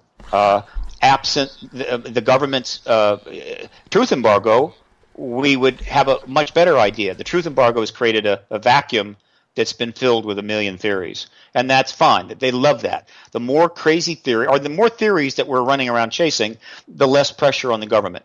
And so I understand that. But the work of a lot of people over 60 years has narrowed down this understanding fairly well. And unless you have an agenda opposed to the disclosure itself, more and more people are figuring out the basics. Do you think disclosure will save a lot of lives? And I'm talking about the people who for years have been having real negative extraterrestrial experiences. You've heard the nightmares. Our listeners have heard the nightmares that some people are having. Do you think that ends with disclosure? Well, first of all, I don't think... All right, I don't think that lives are the issue. In other words, I think they've damaged some lives without question. And one of the reasons is because obviously the government doesn't acknowledge it. Therefore, the people are closeted. They can't get help. So they're shuttered. And that makes it worse. But still, even regardless, it's traumatic for a lot of people. Do I think coerced or non-consensual contact will end with disclosure? I think there's a fair chance, 50-50. That would be interesting. Do I think disclosure will save lives? Oh, you betcha. I think disclosure could save billions of lives. And for those out there that are going, why should I care and why should I support the field? How about billions of lives? Now, some people say, hey, look, we need to lose those people. We're too crowded. Well, that's true. We are too crowded. We got too many people. There's no question. But if these people die badly because of grotesque policies and huge mistakes, their relatives are going to be very unhappy. And so you lose a couple of billion people, you got 4 billion, 5, 6 billion relatives really angry. And that is not going to make the world a fun place to be in. So yeah, billions of lives are at stake. Because one, we desperately need the ET technology and everything they've learned from it to apply for peaceful reasons to the huge problems we face as an overcrowded planet. We desperately need to change and move away from war as a fundamental policy of politics. We need to start redirecting our resources. We need a massive worldview change. And if we don't have these things, billions of people are going to die. Look, every single day, 25,000 children die under the age of 16 because there's not enough water, food, not enough hygiene, lack of medicine, and just poor conditions. 25,000 a day. People say that's not true. Look it up. It's damn well true. And maybe 20,000 one day, 28 the next, whatever. That's a lot of unhappy relatives. And who are they going to blame? They're going to blame the rich nations, the industrial nations, right, who spend trillions on building battleships. You know, the UK is in the process right now of building 2 massive aircraft carriers, which are going to cost about $9 billion. I was just in London. Not that you can't find it out on the internet, but I was in London. I saw it.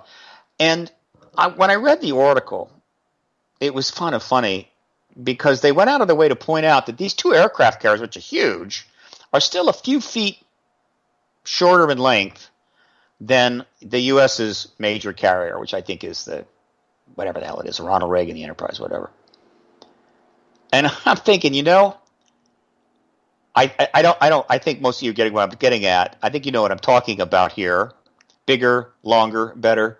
It was almost like there's no question the UK could have made those carriers a little bit longer so that they were the biggest carriers in the world, even if it was only 10 feet.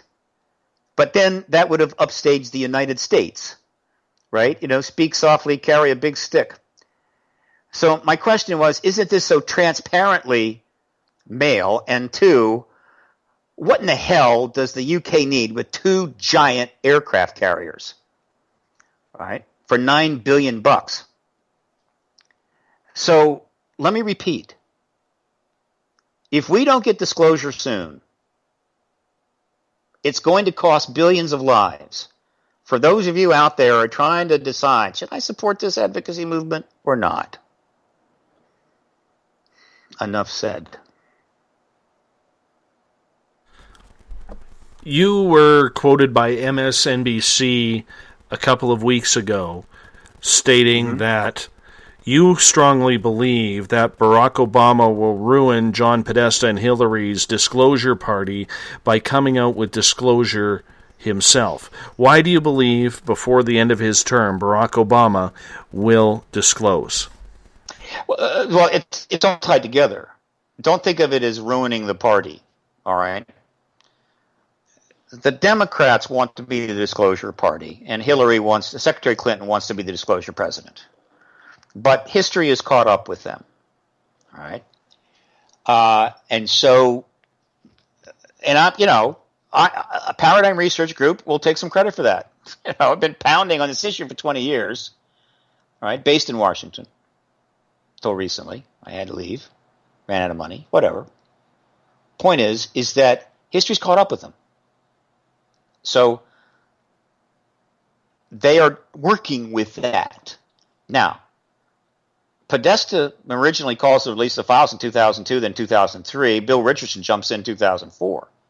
Hillary thought she was going to win the presidency in 2008. She didn't win it. Obama wins it. That means 8 more years. And the truth embargo was shaky, pretty shaky even in 2008. And so what happens? Well, first of all, Obama makes Podesta his campaign transition chairman, a major position. Helps select the government. Who do they bring in as Secretary of State? Hillary Clinton. Obviously, she was involved in the Rockefeller Initiative. Who do they make Secretary of Defense? Why, Leon Panetta, of course. He was the chief of staff during the Rockefeller Initiative. They tried to make Bill Richardson, who was a close friend of the Clintons and Secretary of Energy during the Clinton administration, President Clinton's administration, Secretary of Commerce. Didn't work out, but they tried. They literally brought the Rockefeller Initiative into the Obama White House. And then disclosure didn't take place. A lot of crazy, wild things happened. But then, as history is really starting to catch up with the Clintons, and remember, the citizen hearing, which is a major event, Citizenhearing.org. Check it out. Go get the videos. High definition. Watch the whole 30 hours. It'll blow your mind. Not long after the Citizen Hearing on Disclosure was completed at the National Press Club, Paradigm Research Group produced this with some fine Canadian money. Back when Canadian dollars were worth a lot more than they are now. Obama, out of nowhere, brings John Podesta into the White House as an advisor, ostensibly to talk about this issue. That nobody understood it. The press, why John Podesta had to step down as CEO of the Center for American Progress, which he founded. Pretty cushy job. Yeah, cushy job. It's an important job. Great job. He steps down, gives up that job, and goes in to be an advisor to the president for something like, 12 months, 13 months. Now, interestingly enough, as an advisor to the president, he can now speak with the president at length about anything in complete privacy. Got presidential protection. Without that, if he's not an advisor to the White House, if he's not working for the White House, he wants to talk to the president. He's got to check in. His name goes on a list, right? Then he's got to leave. He can be asked questions by the press. So he's an advisor for 13 months.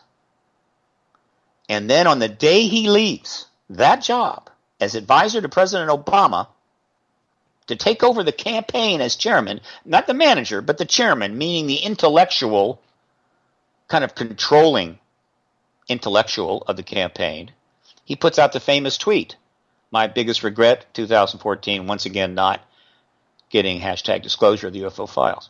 What does all this say? It says that Obama has already been brought into the picture. They're all together. And so either Obama is going to be the disclosure president, or Secretary Clinton, if she wins the White House, is going to be the disclosure president. They got him covered both ways. Now, right now, it doesn't look good for Secretary Clinton. I got 25 reporters on board already. I could have 30 within another 3 or 4 weeks.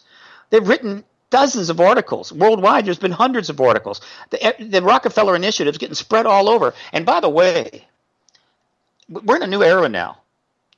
There was a time when the New York Times published an article, and if you lived in San Francisco, the only way you saw that article is if you were subscribing to it, and they sent it to you in the mail for a lot of money. Now, you can be some podunk paper in Minnesota. If you got a website, theoretically, every person on the internet in the world can come and read your paper. More than that, and of course this is where people are getting their news, when you go online to read an article, unlike the print, that article is filled with links to this site, that site, these documents, that web page. And so the document is like, the article is 3-4 times more powerful than a print article. And these things are pouring out. And so, here's how it goes. The Clintons will probably have to address the issue before the election. Once they do, the media goes bonkers, right? And they're going to start asking questions of Hillary Clinton and President Clinton and John Podesta and Bill Richardson and Leon Panetta and Mac McClarty. And by the way, George Stephanopoulos, who was a key advisor to Clinton while the Rockefeller Initiative was going on. By the way, I'm going to add him to the principals list here soon. And a bunch of other people. And then they're going to turn their attention on the Pentagon. And they're going to head over en masse, and they're going to have a few thousand questions for the Pentagon, and the Pentagon does not want to have to answer those questions. And so there is only one way out of that dilemma, and that is the Pentagon and the president finally get together and cut the deal necessary for the president to disclose. So Obama gets to be the disclosure president. He's a Democrat, so the Democratic Party gets to be the disclosure party.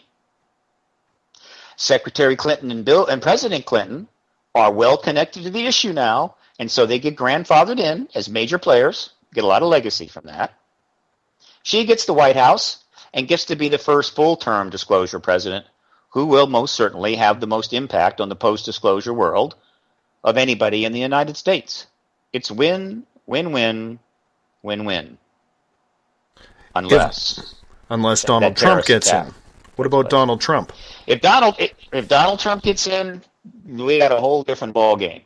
I can't see past that. In other words, if Donald Trump were to win the election November the 8th, 9th, whatever it is, I can't see past that. So I'll just have to demur on that. I don't know. We'll see. But until that happens, the scenario that I'm painting is pretty much what's going down. And the reason I know that is I'm in the middle of it, right in the middle of it. I'm right there. I'm working with the journalists. I'm getting the feedback. I know the journalists that are trying to contact them, not getting responses. I'm on top of everything the Clintons have done. And if you go to that page, you go to paradigmresearchgroup.org, and you click on that link on that page, which says unprecedented political media coverage, you can go see it all. It's all there. And it'll take you days to follow it all. And it's not everything. It's only a decent sampling of the articles and very little of the foreign press. But you start reading those articles and you start clicking on those links and you realize that the Rockefeller Initiative is spreading worldwide. And, of course, we owe this to Grant Cameron, who got the documents in 2000 that confirm it all, which, of course, are also linked on that page, and make it impossible for the Clintons to get away from this. And, by the way, I should mention that Grant Cameron just published a book called hang on, let me make sure I get this right. It just came out. It's on Amazon. Everyone should buy this book. Let me just tell you that. Go buy the book. Don't think about it. Go get this book, and then at some point get Grant to sign it, because a signed first edition of this puppy could be very, very attractive. Hang on, I'm trying to get this page to come up. Darn it. My web is, there we go. Okay, hang on a second. My web right now is not particularly great. The new book out by Grant Cameron is called The Clinton UFO Storybook, E.T. Politics in the White House. And, of course, it's drawing on everything he knows about the Clinton situation, which is a lot, which is at presidentialufo.com, but he's put into a book. This just came out. Again, one more straw on the scale. I mean, it just gets worse and worse for the Clintons. I say it gets worse and worse. I don't think it's worse. I think that Podesta is very smart, and he's playing it pretty well. I would probably do it the way he's doing it. The only risk that he's taking is that, one, a terrorist attack may take place, but that's not a huge risk because the ET issue would be off the table, but the country will suffer. And the idea that somehow she is going to be dramatically harmed by being connected to the ET issue, I think that ship has sailed. I think it's pretty obvious now. And so, but on the other hand, it is, let me put it this way. If you're running for president, and this has been you wanted this your whole life, and you have a chance to be the first woman president, and you're thinking, okay, but let's get this disclosure thing out of the way. In other words, let's get the announcement out of the way that there's an extraterrestrial presence, only the most profound event in human history, and do it in the middle of my campaign. This is tough. This is a tough sell. I get it. I mean, it's like, my God, who knows what will happen, right? But if you truly put the nation ahead of your own personal interests, if you put the truth very high up on your priority list, and you really want a true legacy, you do that. Now, she's being tested as few political leaders or aspirants have ever been tested. And Podesta is playing it down the middle right now. But let me be clear. If you go and read and just watch all the videos and read the tweets and everything else that's taken place from the Clintons, the one thing they have accomplished is they have made it clear they consider this issue serious. In other words, the ridicule curtain is theoretically down. Steve, we got time for one more question for you before we got to let you go, and you got to make your way to Toronto tomorrow. And I think it's more of a comment from Joey in the Spaced Out Radio chat room on Spreaker. Is there a possibility that some of these disclosure emails are sitting on Hillary's server? Probably not. she would be nuts. I mean, it would have just been insane if she were to allow any ET stuff to be on that server. I don't think she would have done that. It would just be a huge mistake. I doubt it's there. All right, my friend, tell us about your weekend. What's coming up in Brantford, Ontario at the Alien Cosmic Expo, when people will be able to hear you? Well, the conference is 3 days. Starts on Friday. There's a lot of contact material there. So contactees, if you're a contactee or you're interested in that, there's a lot of that also. But at the center of the conference is the disclosure, I guess you could say, hearing in which a half dozen or so journalists, Canadian journalists, are going to question a panel of about 10 people, which includes Travis Walton and Grant Cameron, Richard Dolan, Stanton Friedman, Paul Hellyer, Victor Vigiani, what have you. It's going to be a very powerful 3 hours. And then most of us are then giving 1 hour presentations on Saturday evening or Sunday. That's what's going to take place. It's a significant event. It may get a lot of media coverage in Canada. It's very possible. So that's what's coming up. Beyond that, I am... my goal is to raise enough funds. I need about 12,000. I've got about a couple thousand has come in recently, but I need about 12,000 in order to reset up in Washington. Because my cost, if I'm renting, and I have to rent in this case, I don't have a supporter in Washington to work with, is about at least 2,000 a month, so that I can set up in Washington again and directly deal with the congressional staff, as well as, of course, the Washington media through the election. So that's like 4 months. Well, all of July, August, September, October, 4 months. That's high on my list. So if I get back to Washington, that'll be important. And then drive the media as hard as possible and ultimately start getting on the shows. If I'm getting on CNN, MSNBC, ABC News, if I'm actually turning up as a, quote, commentator, spokesperson for this issue in relation to the campaign, you can just about stick a fork in the truth embargo. But they have held out. I mean, they finally called, but it was 18 months, and the CNN offer was unacceptable. I'm not going to participate in a comic run by Jeannie Mose, who I love. She's wonderful, and it's funny stuff. But you don't know what they're going to do with it going in. It turned out what she did wasn't bad. Stan Friedman was part of it. It was okay, but I don't know that, and so I said no. Maybe it made him upset. ABC News, I had a shot there, but I didn't get the news in time. If they want me on, by God, they'll go make sure it happens. And I want to do in studio. That's the media corridor, Washington to New York. An in-studio interview is 10 times more powerful than a remote. You want to be sitting across that desk from Rachel Maddow or Stephanopoulos or Hayes or McDonnell. You want to be in the studio with them. And if I'm in the Washington corridor, I can do that. And so that's pretty much my job for the next 4 months. And get disclosure as soon as possible. I can understand why if they're going to yield to history on this, they're going to wait till after the convention. And they've gone silent since June the 2nd because everything's locked up, no debates and so forth. I can appreciate the fact that get the convention done, that's all out of the way. She is the nominee. She's running for president. And then take those questions, open the door, let the media in. Obama makes the announcement. Disclosure takes place. It probably guarantees her the White House no matter what happens in terms of her own issues, right? But maybe not. I mean, you could make a case it could cost her the White House. I don't think so. Whatever. But it guarantees her place in history, regardless of what happens. I can see that. And so the day after the nominating convention is over, start paying real close attention to the news and to PRG's website.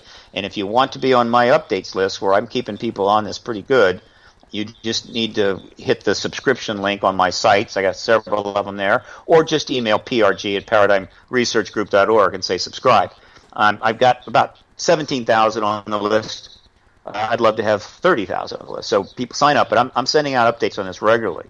But I'm accepting now that if disclosure going to take place. It will not be until after July 28th and the nominating convention. Steve Bassett, thank you so much for being on Spaced Out Radio tonight. Always a pleasure to have you on. I'd like to get you on again around election time or when Hillary gets the official Democratic nomination to see if anything has come up. Sure, no problem. We'll talk to you soon. Take care. All right, Dave. Bye. Steve Bassett on Spaced Out Radio. Man, is he full of information. He is going to be speaking at the Alien Cosmic Expo coming up next month or this weekend in Brantford, Ontario. You're listening to Spaced Out Radio. I am your host, Dave Scott. Eric Squared coming up right after this break. Become more intimate and interactive with Spaced Out Radio. Join our Space Travelers Club with your new membership. For $5 a month, we'll provide you with special access to the website, monthly prize draws from books to psychic readings, along with monthly newsletter, private interviews, and more. Sign up today to be part of Spaced Out Radio's experience. Every month on Spaced Out Radio, we look into the deep and dark reports of cryptids roaming around the world with me, Rob Morphy, from Cryptopia.us. I would love it if you would join me and host Dave Scott as we delve into the most arcane stories and reports regarding creatures of the unknown. My job is to hunt down the details and bring the evidence forward to you. These aren't your regular Bigfoot stories I'm talking about either. You can find out more about crypto history at spacedoutradio.com. Looking for a place to advertise at a very reasonable cost? Look no further than Spaced Out Radio.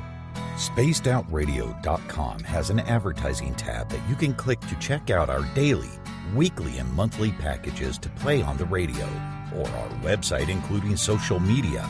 From commercial spots to banners, we have it all. Check out our competitive pricing today.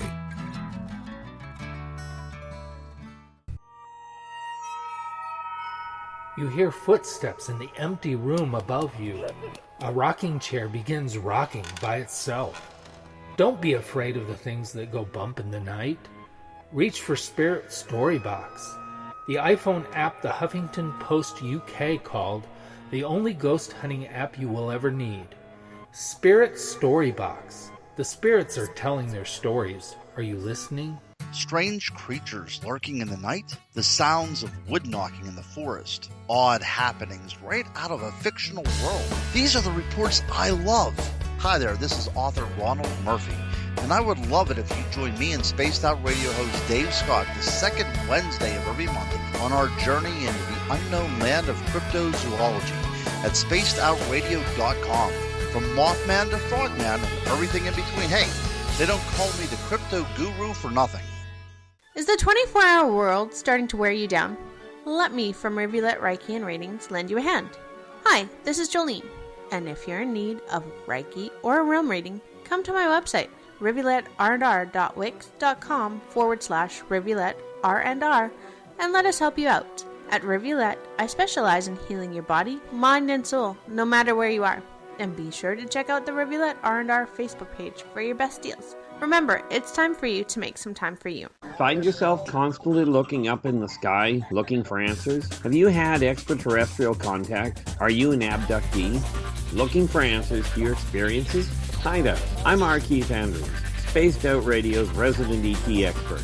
Join me live the first Friday of every month where I take questions from the Spaced Out Radio chat room and help you understand those from the far-off world. It's 2 hours of knowledge every experiencer should listen to.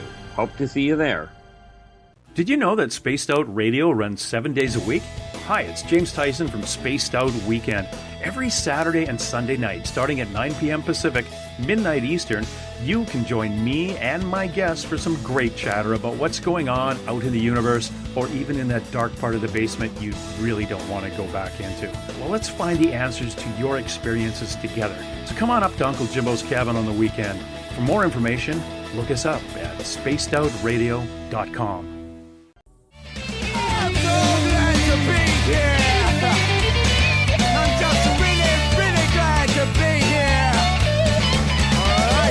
Would you like to connect with us on Spaced Out Radio? Head to spacedoutradio.com to check out the latest shows, guests, and sponsors. And don't forget to sign up for the Space Travelers Club. You'll find all you need at spacedoutradio.com.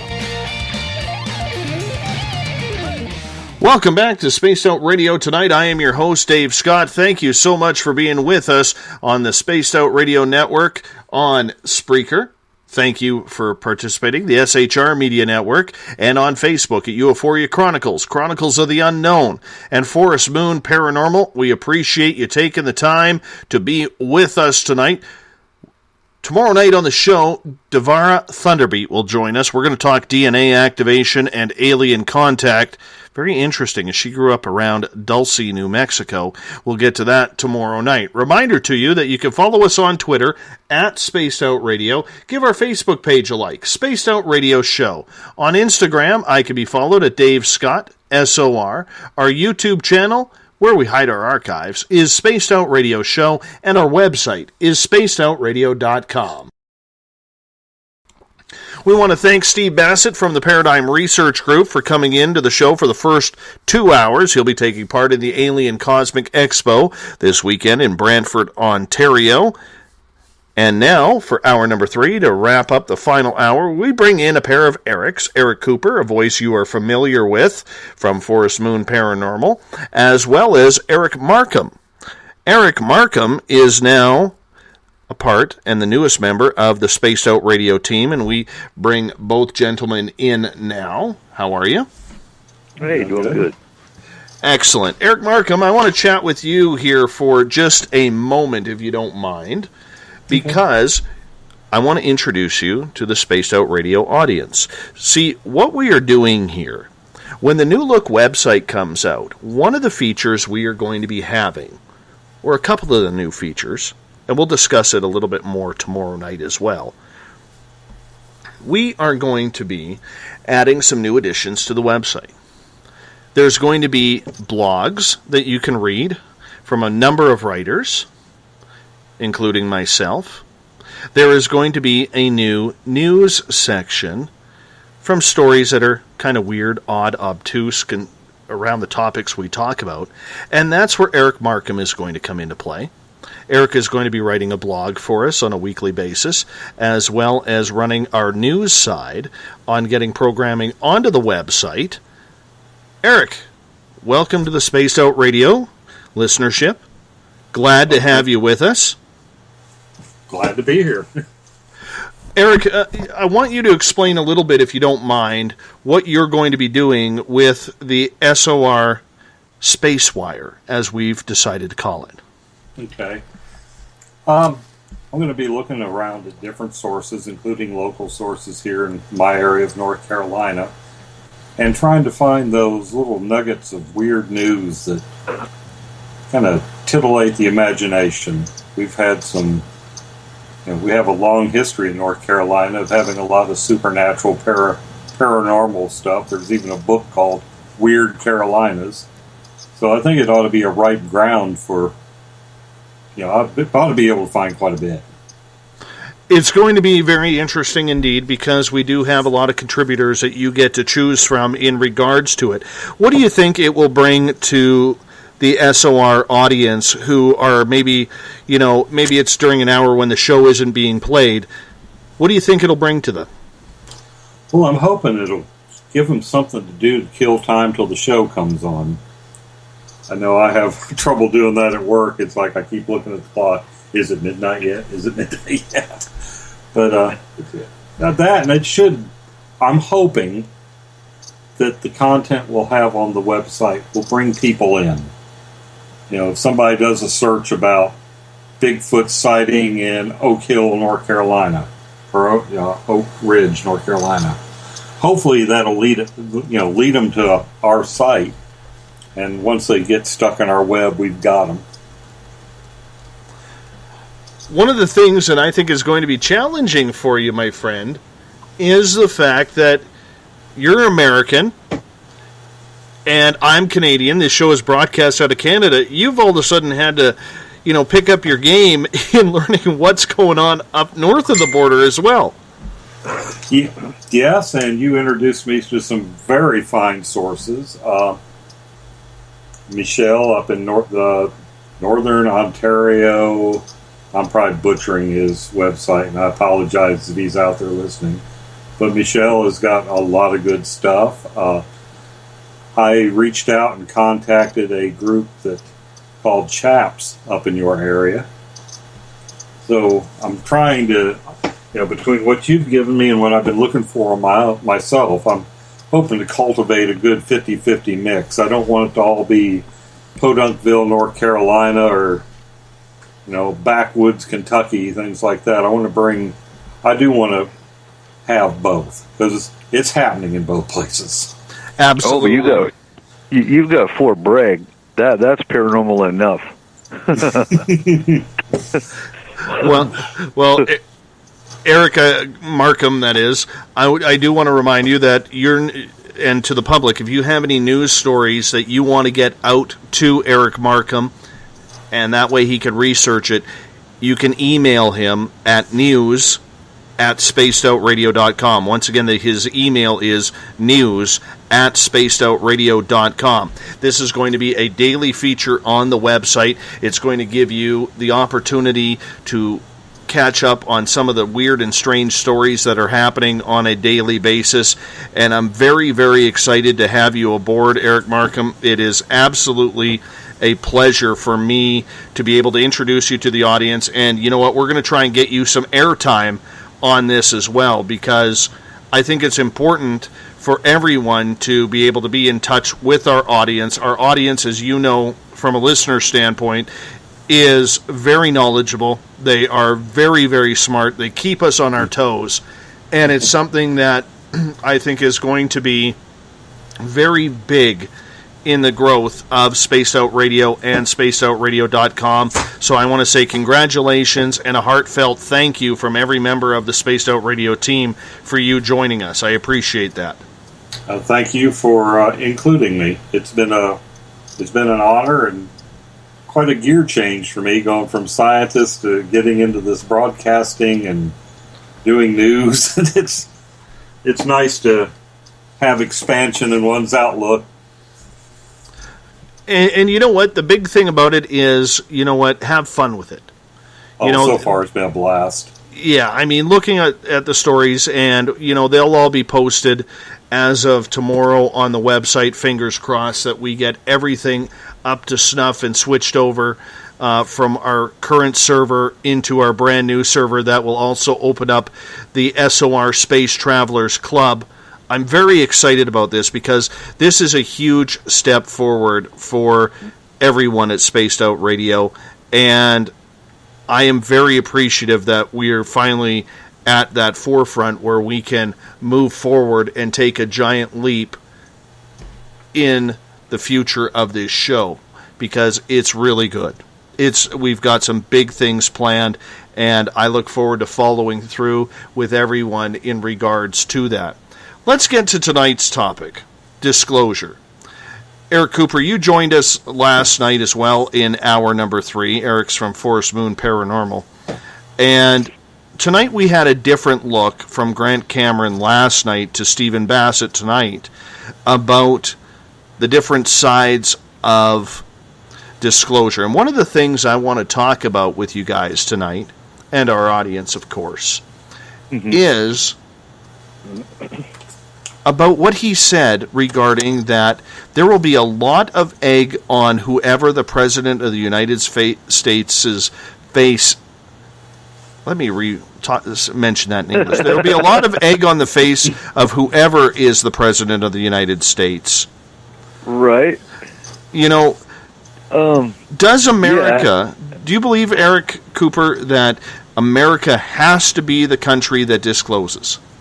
No, I don't, and it irritates me that everyone seems to think we are. And I was commenting about that in the chat. Why? I really don't. Okay, is it the superpower thing? I don't see this as a superpower anymore. I don't see this as the grand country that maybe we once were seen as. I don't understand it. Like I was saying, Brazil has tremendous amounts of activity. Mexico. And even with Mexico, though, they've got the government and they've got the military shutting people up, and that's coming from their government.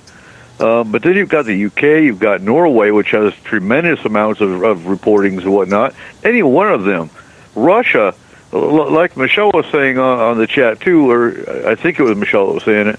Russia came out, years ago, and they've got their own Roswell incident, and they've got the Russian Book of Alien Species. I've got it in my library in Forest Moon Paranormal. Any one of them could, but I think, and going conspiracy here, but I think Bilderbergers, the Rothschilds, all the global powers that be have enough foothold or enough control over the politics in America that I think that's where your problem comes from, and the big banks. That's just my theory on it. Will a president have egg on their face? I tend to agree with them, but I mean, at the same time, Clinton's come out and she's the one who was talking about disclosure if she becomes president. So I think at this point in time, enough people have heard her say that she will have egg on her face if she doesn't come out. Eric Markham, what is your take on that? Does it have to be the United States that discloses first? I don't think it necessarily has to be the United States, but I think it has to be a country with some street cred, if you follow me. Some little country that isn't well known by Liechtenstein or Principality of Fennec is not going to be the proper venue for disclosure.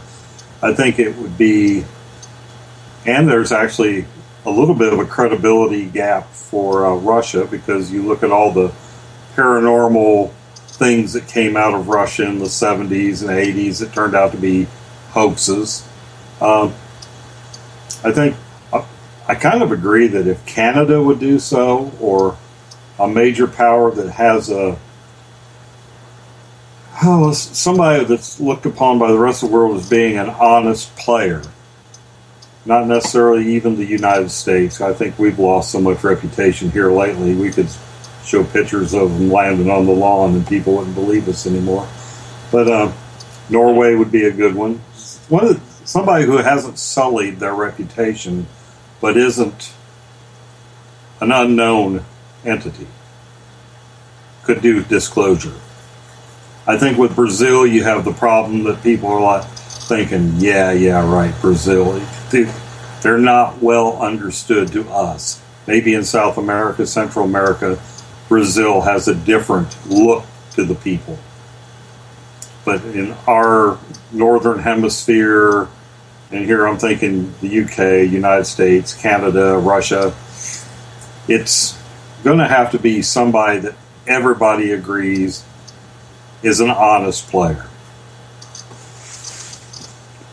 I'm not sure that it shouldn't be the United States. I'm not sure it should be Russia. I'm kind of up in the air on this. I am very surprised, Eric Cooper, that as rogue, and I mentioned this to Stephen Bassett when he was on the air, as rogue as Vladimir Putin is, I am very surprised that he hasn't come out. He's made so many different moves around the world that you just kind of question. I mean, invading the Crimea seems like he's a rebel. Well, he is. He's a ninth degree black belt. He's a former, KGB agent. He's a very wealthy man who did well after the Cold War ended. Right? He's not a dumb individual. We can honestly say that. He's not a stupid individual. But it makes me wonder then, with somebody as rogue and as individualized as he is, does it not make for any sense that maybe there has to be some sort of world collusion about disclosure if Vladimir Putin has not come out with it yet, knowing whatever else he wants, he just does it? Yeah, maybe, I don't know. Just going on a limb, death threats, maybe loss of power. Like Stephen Bassett said, we've taken governments, we've taken countries, that's all conjecture, obviously.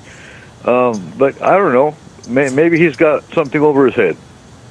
That's all I can think of that'll keep a rebel in check. And what do you think about that, Eric Markham?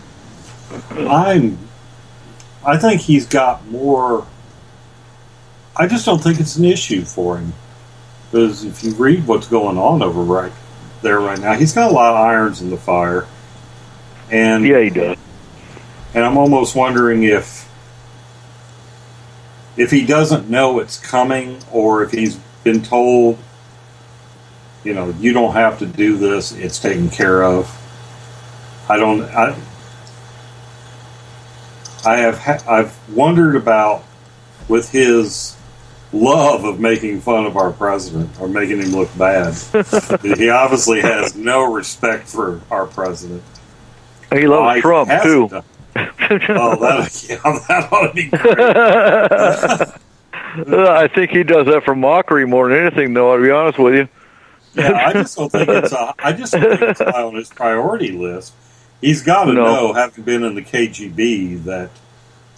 Well, if there's anything to know, he should know it. Right. Look at like I said, look at the extraterrestrial books and the files he's got that he's privy to. So he knows what's going on, most definitely. But something's more important. I don't know what's more important than disclosure, but some of them it's not. But I agree. There's something holding him back. I am busy rebuilding the Soviet Union in the. I don't think it's that. I don't think that he's trying to rebuild the Soviet Union, but I do think that, to me, it signifies when the Big Four, and let's take the Big Four here for a second: the United States, Great Britain, Russia, and China. When all of them, and they rule the world. Let's be honest here. There's 278 sovereign nations in this world, one rogue in North Korea, but we don't know what's happening there with their unicorn population. You have the four major powers on this earth that control everything monetarily, militarily, whatever you want to talk about. They control it. And yet all four, as much as they may have their agreeances or disagreeances, seem to agree on one thing. And that is keeping absolutely silent on disclosure and what they know of UFOs and extraterrestrials. This tells me, or my little conspiracy theorist mind, that they must be getting something from up above, whether it's technology, whether it's secret space programs, whatever it could be. They must be getting something in return for keeping quiet. I'm wondering if it's not a matter of hoping that they can keep the genie in the bottle, because once you have the ETs, okay, everybody, it's common knowledge now, yes, ETs there, they've come here. All right, people are going to wonder, why am I still paying an electric bill? Why don't I have a Mr. Fusion in my garage so I can put my garbage into and power my house, my car, and everything else? I think it has a lot to do with an economic force. Because face it, if their technology is ever released to everybody, maybe we should put a microscope on Bigelow. Is that a possibility? Well, I think he's in there with them. I think he knows a lot more than he's letting on.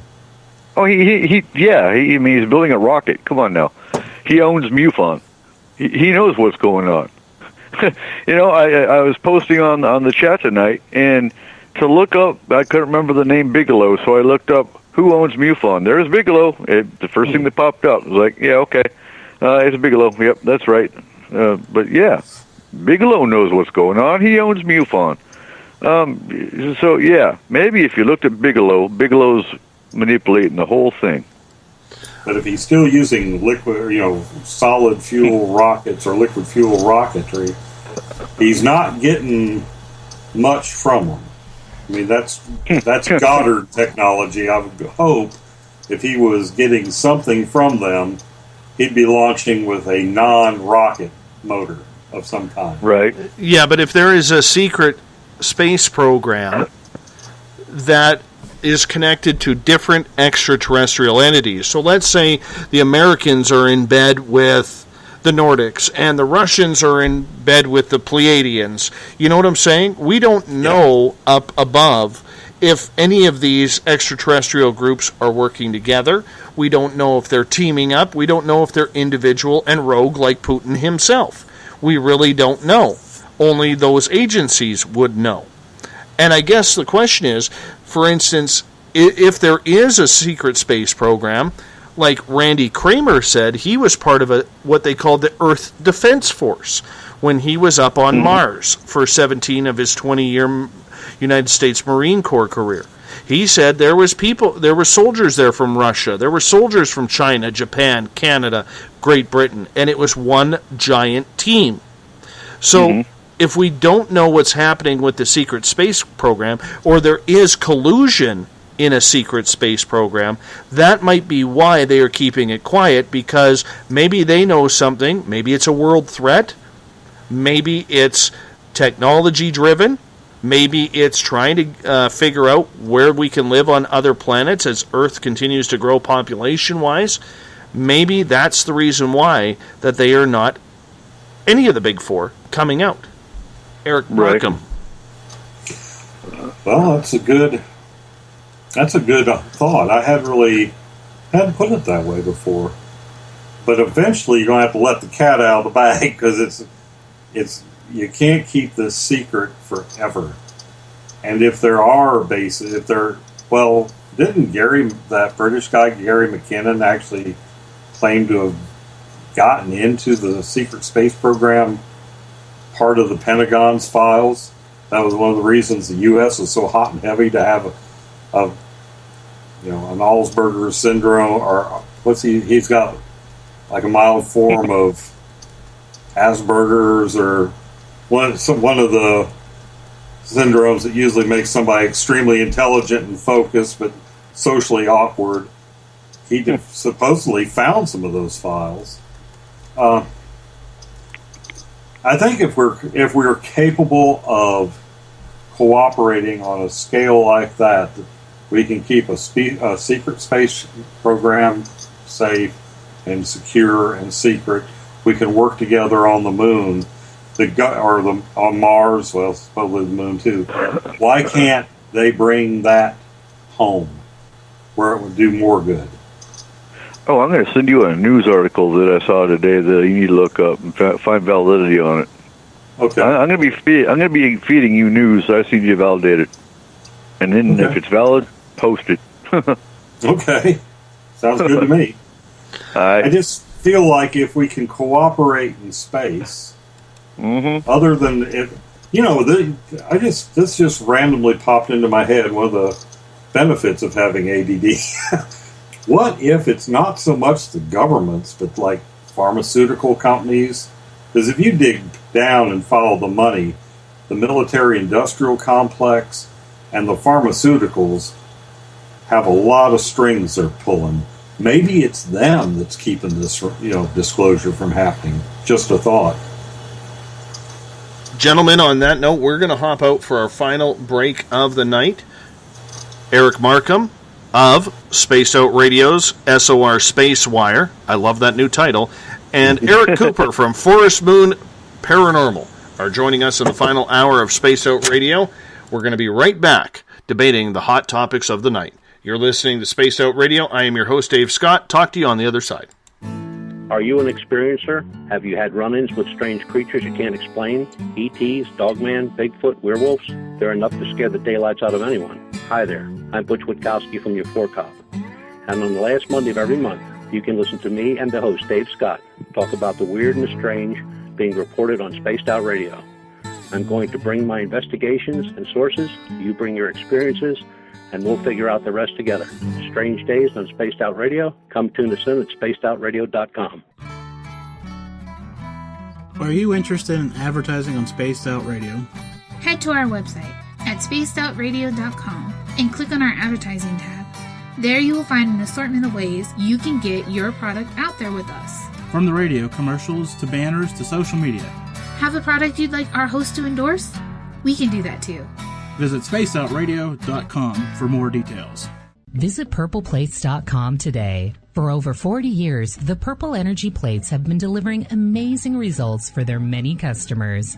Inspired by the great genius Nikola Tesla, the harmony, healing, and energetic effects of the plates have proven over and over to be beneficial and often miraculous to thousands of customers. With their money-back guarantee and the many benefits, how can you afford not to get one? Check their site for daily specials and choose from their many energy products. You won't be sorry. Right here, this is where we divulge the fruit of our research. Here on the Webster Phenomena every Saturday night at 8 p.m. Pacific, 11 p.m. Eastern on Spaced Out Radio. Attention Spaced Out Radio listeners. For only $5 a month, you can join Spaced Out Radio Space Travelers. Your membership at spacedoutradio.com will give you access to private fan area on the website, get you a monthly newsletter, draws for monthly swag, and a whole lot more. Sign up today to become a part of the Spaced Out Radio experience. Strange creatures lurking in the night, the sounds of wood knocking in the forest, odd happenings right out of a fictional world. These are the reports I love. Hi there, this is author Ronald Murphy, and I would love it if you join me and Spaced Out Radio host Dave Scott the second Wednesday of every month on our journey into the unknown land of cryptozoology at spacedoutradio.com. From Mothman to Frogman and everything in between. Hey, they don't call me the crypto guru for nothing. Greetings and salutations, space travelers, from the Chronicles of the Unknown team. What is Chronicles of the Unknown? I keep hearing about this thing. It's a new paranormal reality TV show based right here in beautiful British Columbia, Canada. Follow our team as we uncover claims of activity on the Caribou Gold Rush Trail. You can also follow us here every third Monday, where two members of our team will be available to answer your questions. We'll give you some equipment updates and some of our experiences on the road, right here on Spaced Out Radio. Did you know that Spaced Out Radio runs 7 days a week? Hi, it's James Tyson from Spaced Out Weekend. Every Saturday and Sunday night, starting at 9 p.m. Pacific, midnight Eastern, you can join me and my guests for some great chatter about what's going on out in the universe, or even in that dark part of the basement you really don't want to go back into. Well, let's find the answers to your experiences together. So come on up to Uncle Jimbo's cabin on the weekend. For more information, look us up at spacedoutradio.com.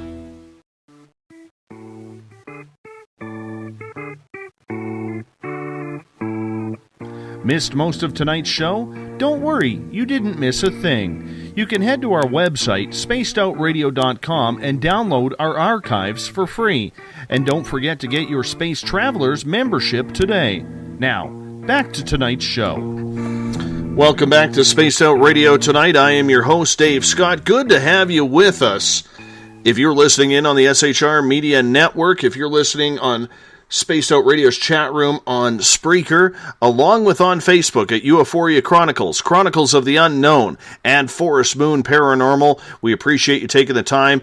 And if you're in our flagship chat room on Facebook, the SOR Space Travelers, good to have you along for the ride as well. Tomorrow night on the show, Devara Thunderbeat will join us. We are going to talk about alien contact and DNA activation. I can honestly say I don't know much about DNA activation. This is why we're bringing her on. We're going to learn all about it tomorrow night. A reminder to you, if you want to follow us on Twitter, you can do so at Spaced Out Radio. Give our Facebook page a like, Spaced Out Radio Show. On Instagram, I can be followed at Dave Scott, SOR. Our YouTube channel is Spaced Out Radio Show. Subscribe to that to hear our archives. And our website is spacedoutradio.com. Tonight, in the third hour, we are joined by our newest member of the SOR team from the SOR Space Wire, our new news format on the Space Out Radio website, which will be launched tomorrow. Fingers crossed. Eric Markham. And from Forest Moon Paranormal, Eric Cooper. We got Eric Squared going on Spaced Out Radio tonight. Gentlemen, good to have you with us. Good to be here.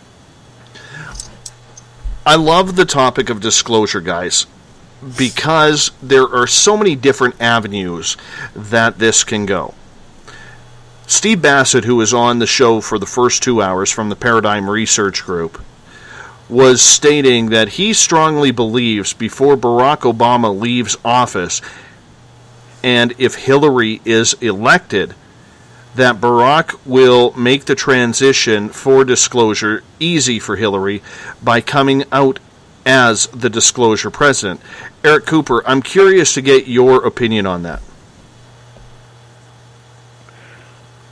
There's so many conspiracies and theories going on about Obama. He's supposedly going to create anarchy and take your weapons away so he can become the first president with a third term. And I don't think so, because the man looks so old right now. He doesn't want another term. But supporting Clinton, he's all but said he supports Clinton. He's going to push her right into the presidency. So I wouldn't be surprised if he did set it up. That's where I stand on that. Now, will she actually follow through with it? That's to be determined. Eric Markham, what's your opinion on that? Okay, I think he is enough of a narcissist that if that's what it takes to cement his place in history, he'll do it. I really, I'm sorry if there's any pro-Obamas out there. I'm not in that camp. We'll just have to agree to disagree. But I think he would do it. He's the kind of guy that will walk up and kick a pile of poop just to get the flies stirred up. And I think he would do disclosure if he thought it would it would get the flies stirred up. If that's his motivation, that's fine. I'm good for this. I believe they're there anyways. He's preaching to the choir if he tries to disclose to me. What do you think? I understand that, and I understand Steve's way of doing it too. But we can't look at it at a political level. We have to look at it on an international level and a world scale level, because, like we've said many times over the last couple of nights, this is the biggest story in mankind's history, next to Jesus Christ himself coming down from the heavens. To know and to have confirmation that we are not alone, even though for millions of people around the world, we already know the answer to this question. We're just waiting for the big boys and girls to come out swinging and say, yeah, you're right.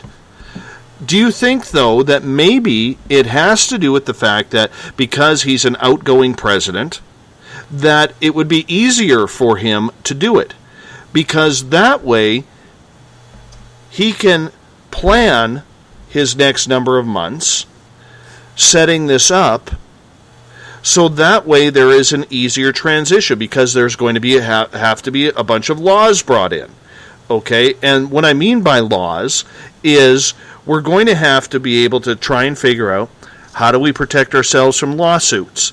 If we have taken technology from them in trade for human beings and animals, how do we cover that under national security? So it's not just coming out waving a flag that says hashtag disclosure, they're here. It's not just about that. They have to set this up properly.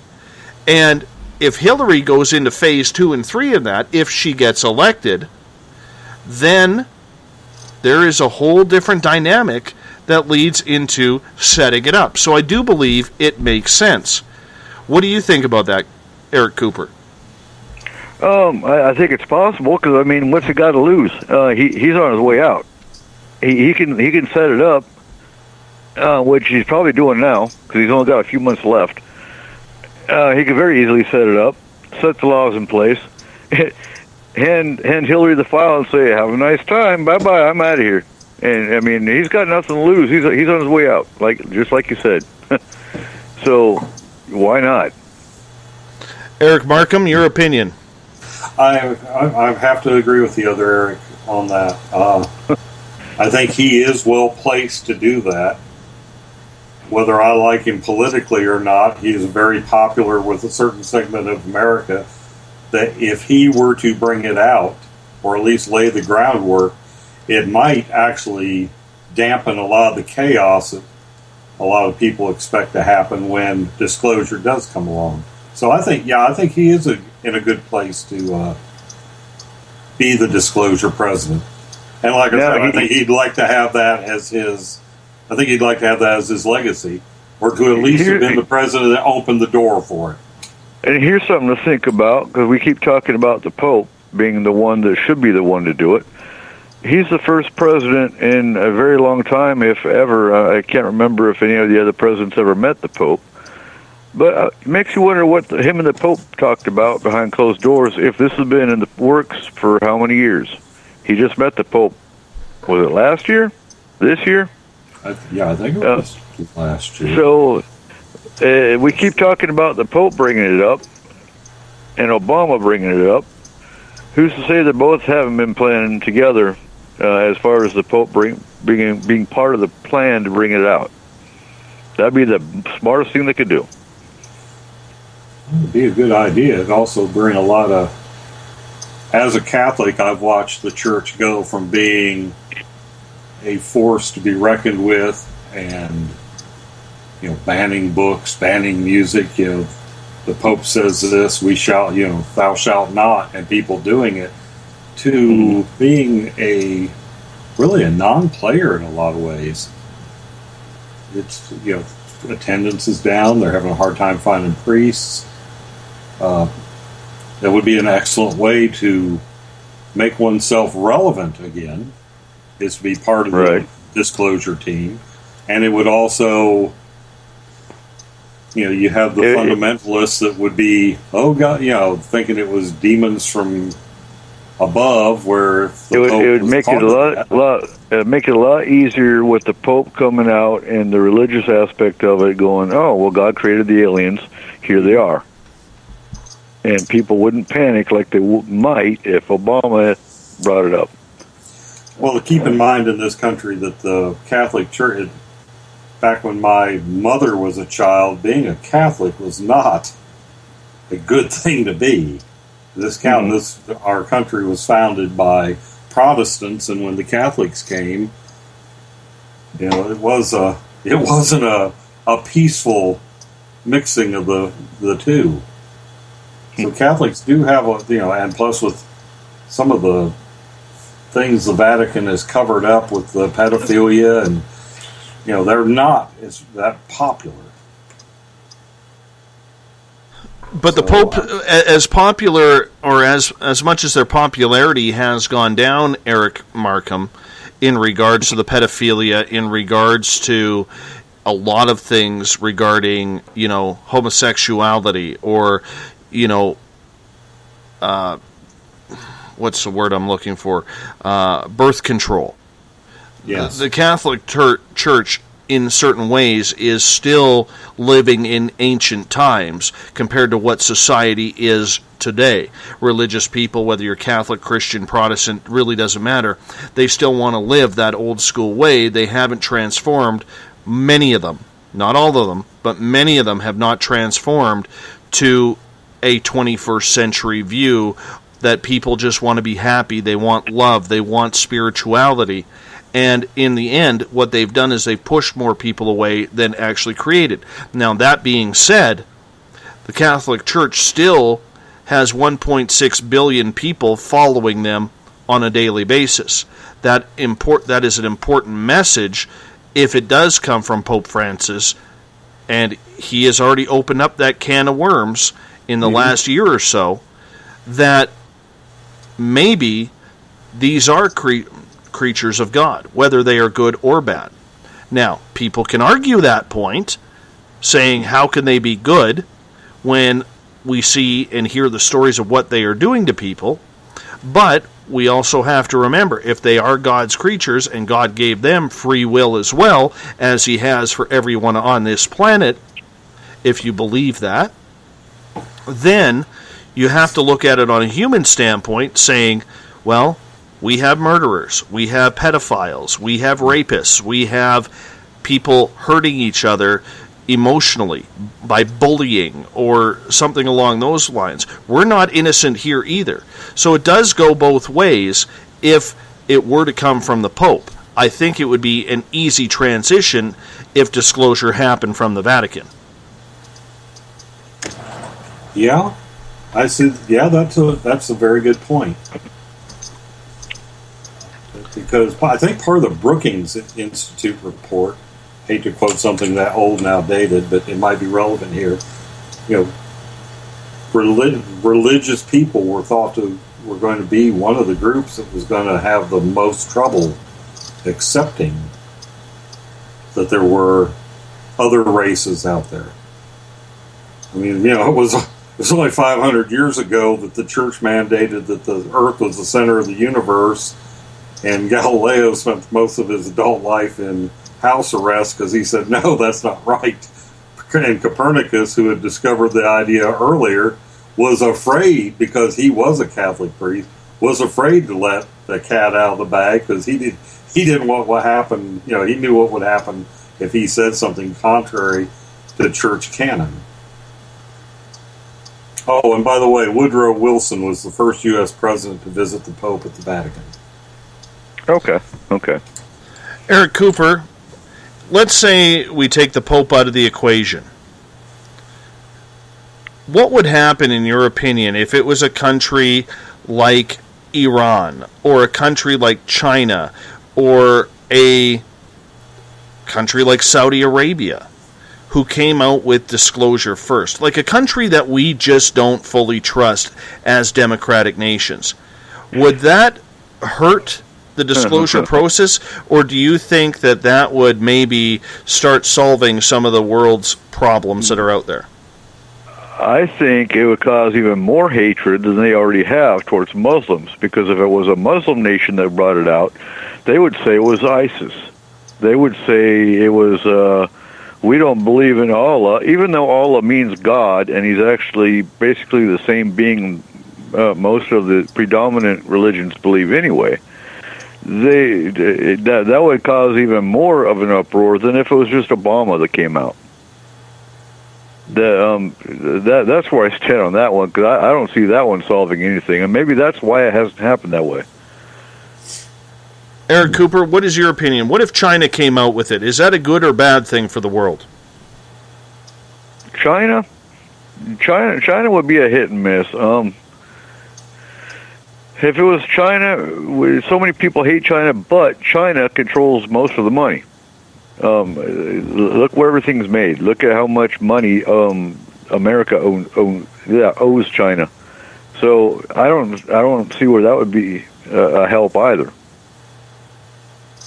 I think if it wasn't America, it needs to be the UK or Europe. Mm-hmm. Eric Markham, what is your opinion on if it was China or a country that just wasn't trusted? I'm leaving North Korea out of this on purpose, okay? Because you can't trust anything that comes out of there. I mean, look when they sent a rocket to Mars or the moon or wherever they did. You know what I'm saying? Like, it's propaganda central. Can I touch North Korea for a second? Sure. Just a second. If it was North Korea, they would say North Korea was launching a missile towards America, and they were starting war. That's what would come out of North Korea. Yeah, I have to agree if it was somebody like that. I recently have been introduced to a man who does some phenomenal research. The name escapes me right now. I don't have my notes, but one of the first things I got exposed to was Sandy Hook was it was a false flag. I'm not sure that if a country we didn't approve of disclosed ET, did the ET disclosure, that wouldn't be used as a excuse to, one, either go to war with them because they were trying to jerk the world around, some kind of false premise. I don't think if China does it, they're just pranking the world. I think our media is under such tight control that if somebody we didn't like or approve of disclosed the ET presence, it would be made a mockery of, and it wouldn't really, unless the saucers landed over the capitals of all the major countries like it did in Arthur C. Clarke's Childhood's End, I think it could be swept under the rug. I mean, after all, we had UFOs flying over the United States Capitol when Eisenhower was in office. That should have been disclosure.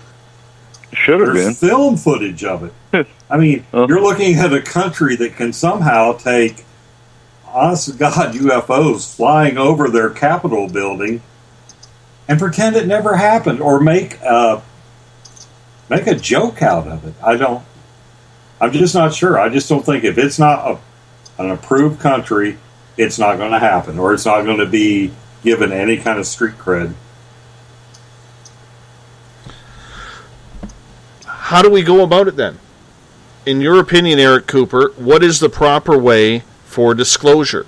Is it in a conference like what's going to happen this weekend?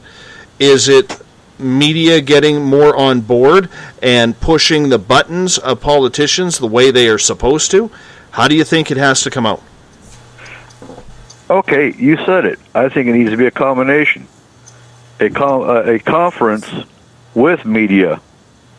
Have a breaking news story that's showing Congress or a UFO conference that is discussing that there is disclosure coming up, but have every major media source talking about it. That's how you want disclosure. Like a snowball effect. Get the ball rolling, let it roll downhill until it can't be stopped. Mm-hmm. Because honestly, you pegged it, and I was just about to mention, we had UFOs flying over the White House. It hit the news. That should have been disclosure right there. There should have been no question about that. Not, it must have been geese. They can't say swamp gas because, there's no swamps around. It was a weather balloon, a bunch of them. Yeah, okay. And, somebody, I just read another news story, I'll send that to you too, that was talking about somebody else came out of Roswell that actually threw a piece of the metal from the craft at a wall in a ball, and just like it was Roswell Disclosure movie, I believe, the piece of metal that was part of the spacecraft unfolded into a flat piece. So there's still more witnesses coming out of Roswell. But, you've got all this out there already. Disclosure should have happened a long time ago. But it keeps getting swept under the rug. I feel more or less that disclosure has... I think it's been a soft disclosure. I know Dave believes. I know I believe. You believe. I mean, you look at all the people out there that have either encountered or know somebody that they trust that has encountered. I mean, when Gordon Cooper stares right into the camera lens and says, yeah, one landed, we got film of it, I took the film and sent it off, and it disappeared. Gordon Cooper doesn't, he's an astronaut, for God's sake. He doesn't need to come up with some kind of BS like that to stroke his ego.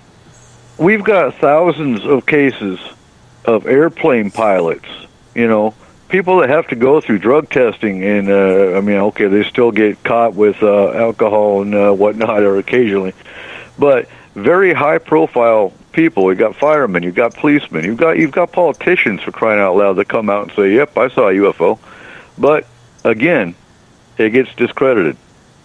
And that's weird, because if you look at some of these witnesses, and I'm going to paraphrase Stanton Friedman here, there have been people put to death on flimsier evidence and less credible witnesses that have come forth to say ETs and UFOs are real. Well, Philip Schneider and Forrester are two of them. I mean, those are just two names. I think might have been what done Forrestal in. Mm-hmm. They tossed him out a window because he was dabbling with the idea of disclosure. I don't buy that Forrestal dived out a window on his own free will. Sorry, that one just rings wrong. Not at all. What is the role of the media in this, Eric Markham. You're a new media guy with the SOR Space Wire. What is the role of the media in this? It's the role of the media is to take the credible reports. I guess I haven't got the gut feeling that you've probably. I'm sure you've got that gut when you know somebody's lying to you type thing. We have to get those stories out there seriously and not end the story with, oh, well, I guess they won't be going out. You know, all the media, even if they give a serious story, they always have to make light of it at the end. That needs to stop. The mainstream media, any media that's reporting on this, needs to report it as just as somber as if it was a funeral. There's no joke here. And as soon as people start reporting it as the serious subject it is, I think that'll help a lot. Get the giggle factor out of it. Eric Cooper, does the mainstream, like Stephen Bassett said earlier in the program, have to become more televised? We have to get more experts like Bassett, Grant Cameron, Stanton Friedman's name has popped up on television talking about this in a serious connotation rather than just a 20, 30-second clip? Oh, most definitely. I would fully agree with that. Get some of the... I'm not going to say any networks' names, but get some of the bad reporters out of there, because there are some. I mean, I'm not all of them are just being quiet because of fear. Some of them are just. There's a couple that come to my mind that they put their bias and their beliefs in the way of their reporting. Get some of the solid investigators, in there, and by all means. Gentlemen, we have about 30 seconds left. Eric, tell us all about Forest Moon Paranormal and what's up with you guys right now. What do you do online?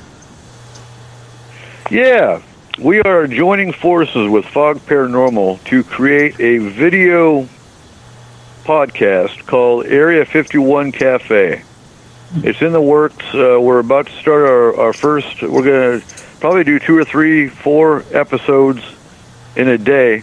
Different topics, different locations, and I don't know how often we're going to do them yet. Once a week, probably as we get out there more, we'll do them more. But look for Area 51 Cafe. They'll be released. We're going to start doing our first videos July 2nd. That's in the works. If you want to hear a topic, blast it out to me. If you want to hear a speaker, I'll look for them. But most definitely, we're excited about it. We've got a YouTube channel already set up. If you look for our Facebook page, it's Area 51 Cafe Podcast, and we're looking forward to it. It's going to be exciting. Eric Cooper, tell us about some of the stories that you will be... Eric Markham. Tell us about some of the stories on the SOR Space Wire that you are looking to cover and how people can get a hold of you. Oh, I want to know Bigfoot sightings, UFO sightings, squirrels that knock out Morse code on the door, anything that seems... people who buy freezers at yard sales that have dead bodies in them, which happen. Just if you're reading a story and it just tickles your weird bone, send it to me. At news at Spaced Out Radio. I will vet it and try and confirm it independently. But that's what I'm after. Anything that.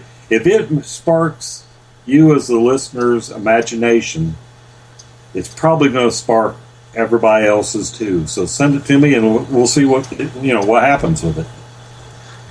Gentlemen, thank you so much for being on Spaced Out Radio tonight. It's always a pleasure to talk to Eric Squared.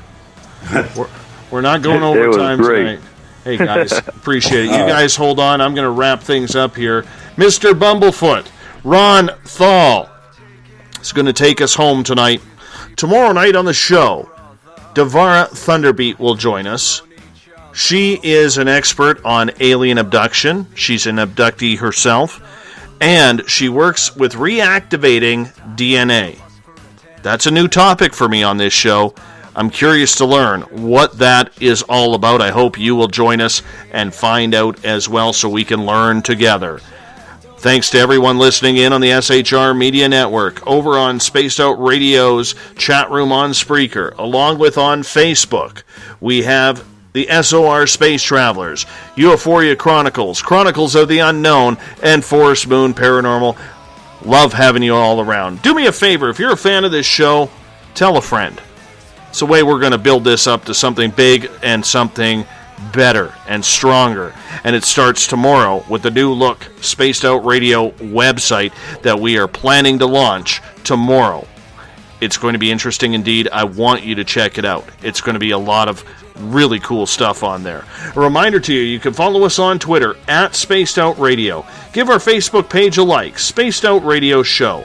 On Instagram, I can be followed at Dave Scott, SOR. Our YouTube channel is Spaced Out Radio Show, and our website is spacedoutradio.com. We'll see you in exactly 21 hours from now. I will be here. Will you? I hope so, because I love spending time with you, but more importantly, I am so honored that you would take the time to spend it with me, because time's important. And for you to take that time to spend it with all of us here at SOR in one of the chat rooms or just listening in, I appreciate it. Thank you for giving us the opportunity. Mr. Bumblefoot, Ron Thal, is going to take us out. Click on the Bumblefoot banner on spacedoutradio.com to listen to our guitar god, our musical genius, the man, the myth, the rock legend, best goatee in rock, Ron Thal, Bumblefoot, taking us home.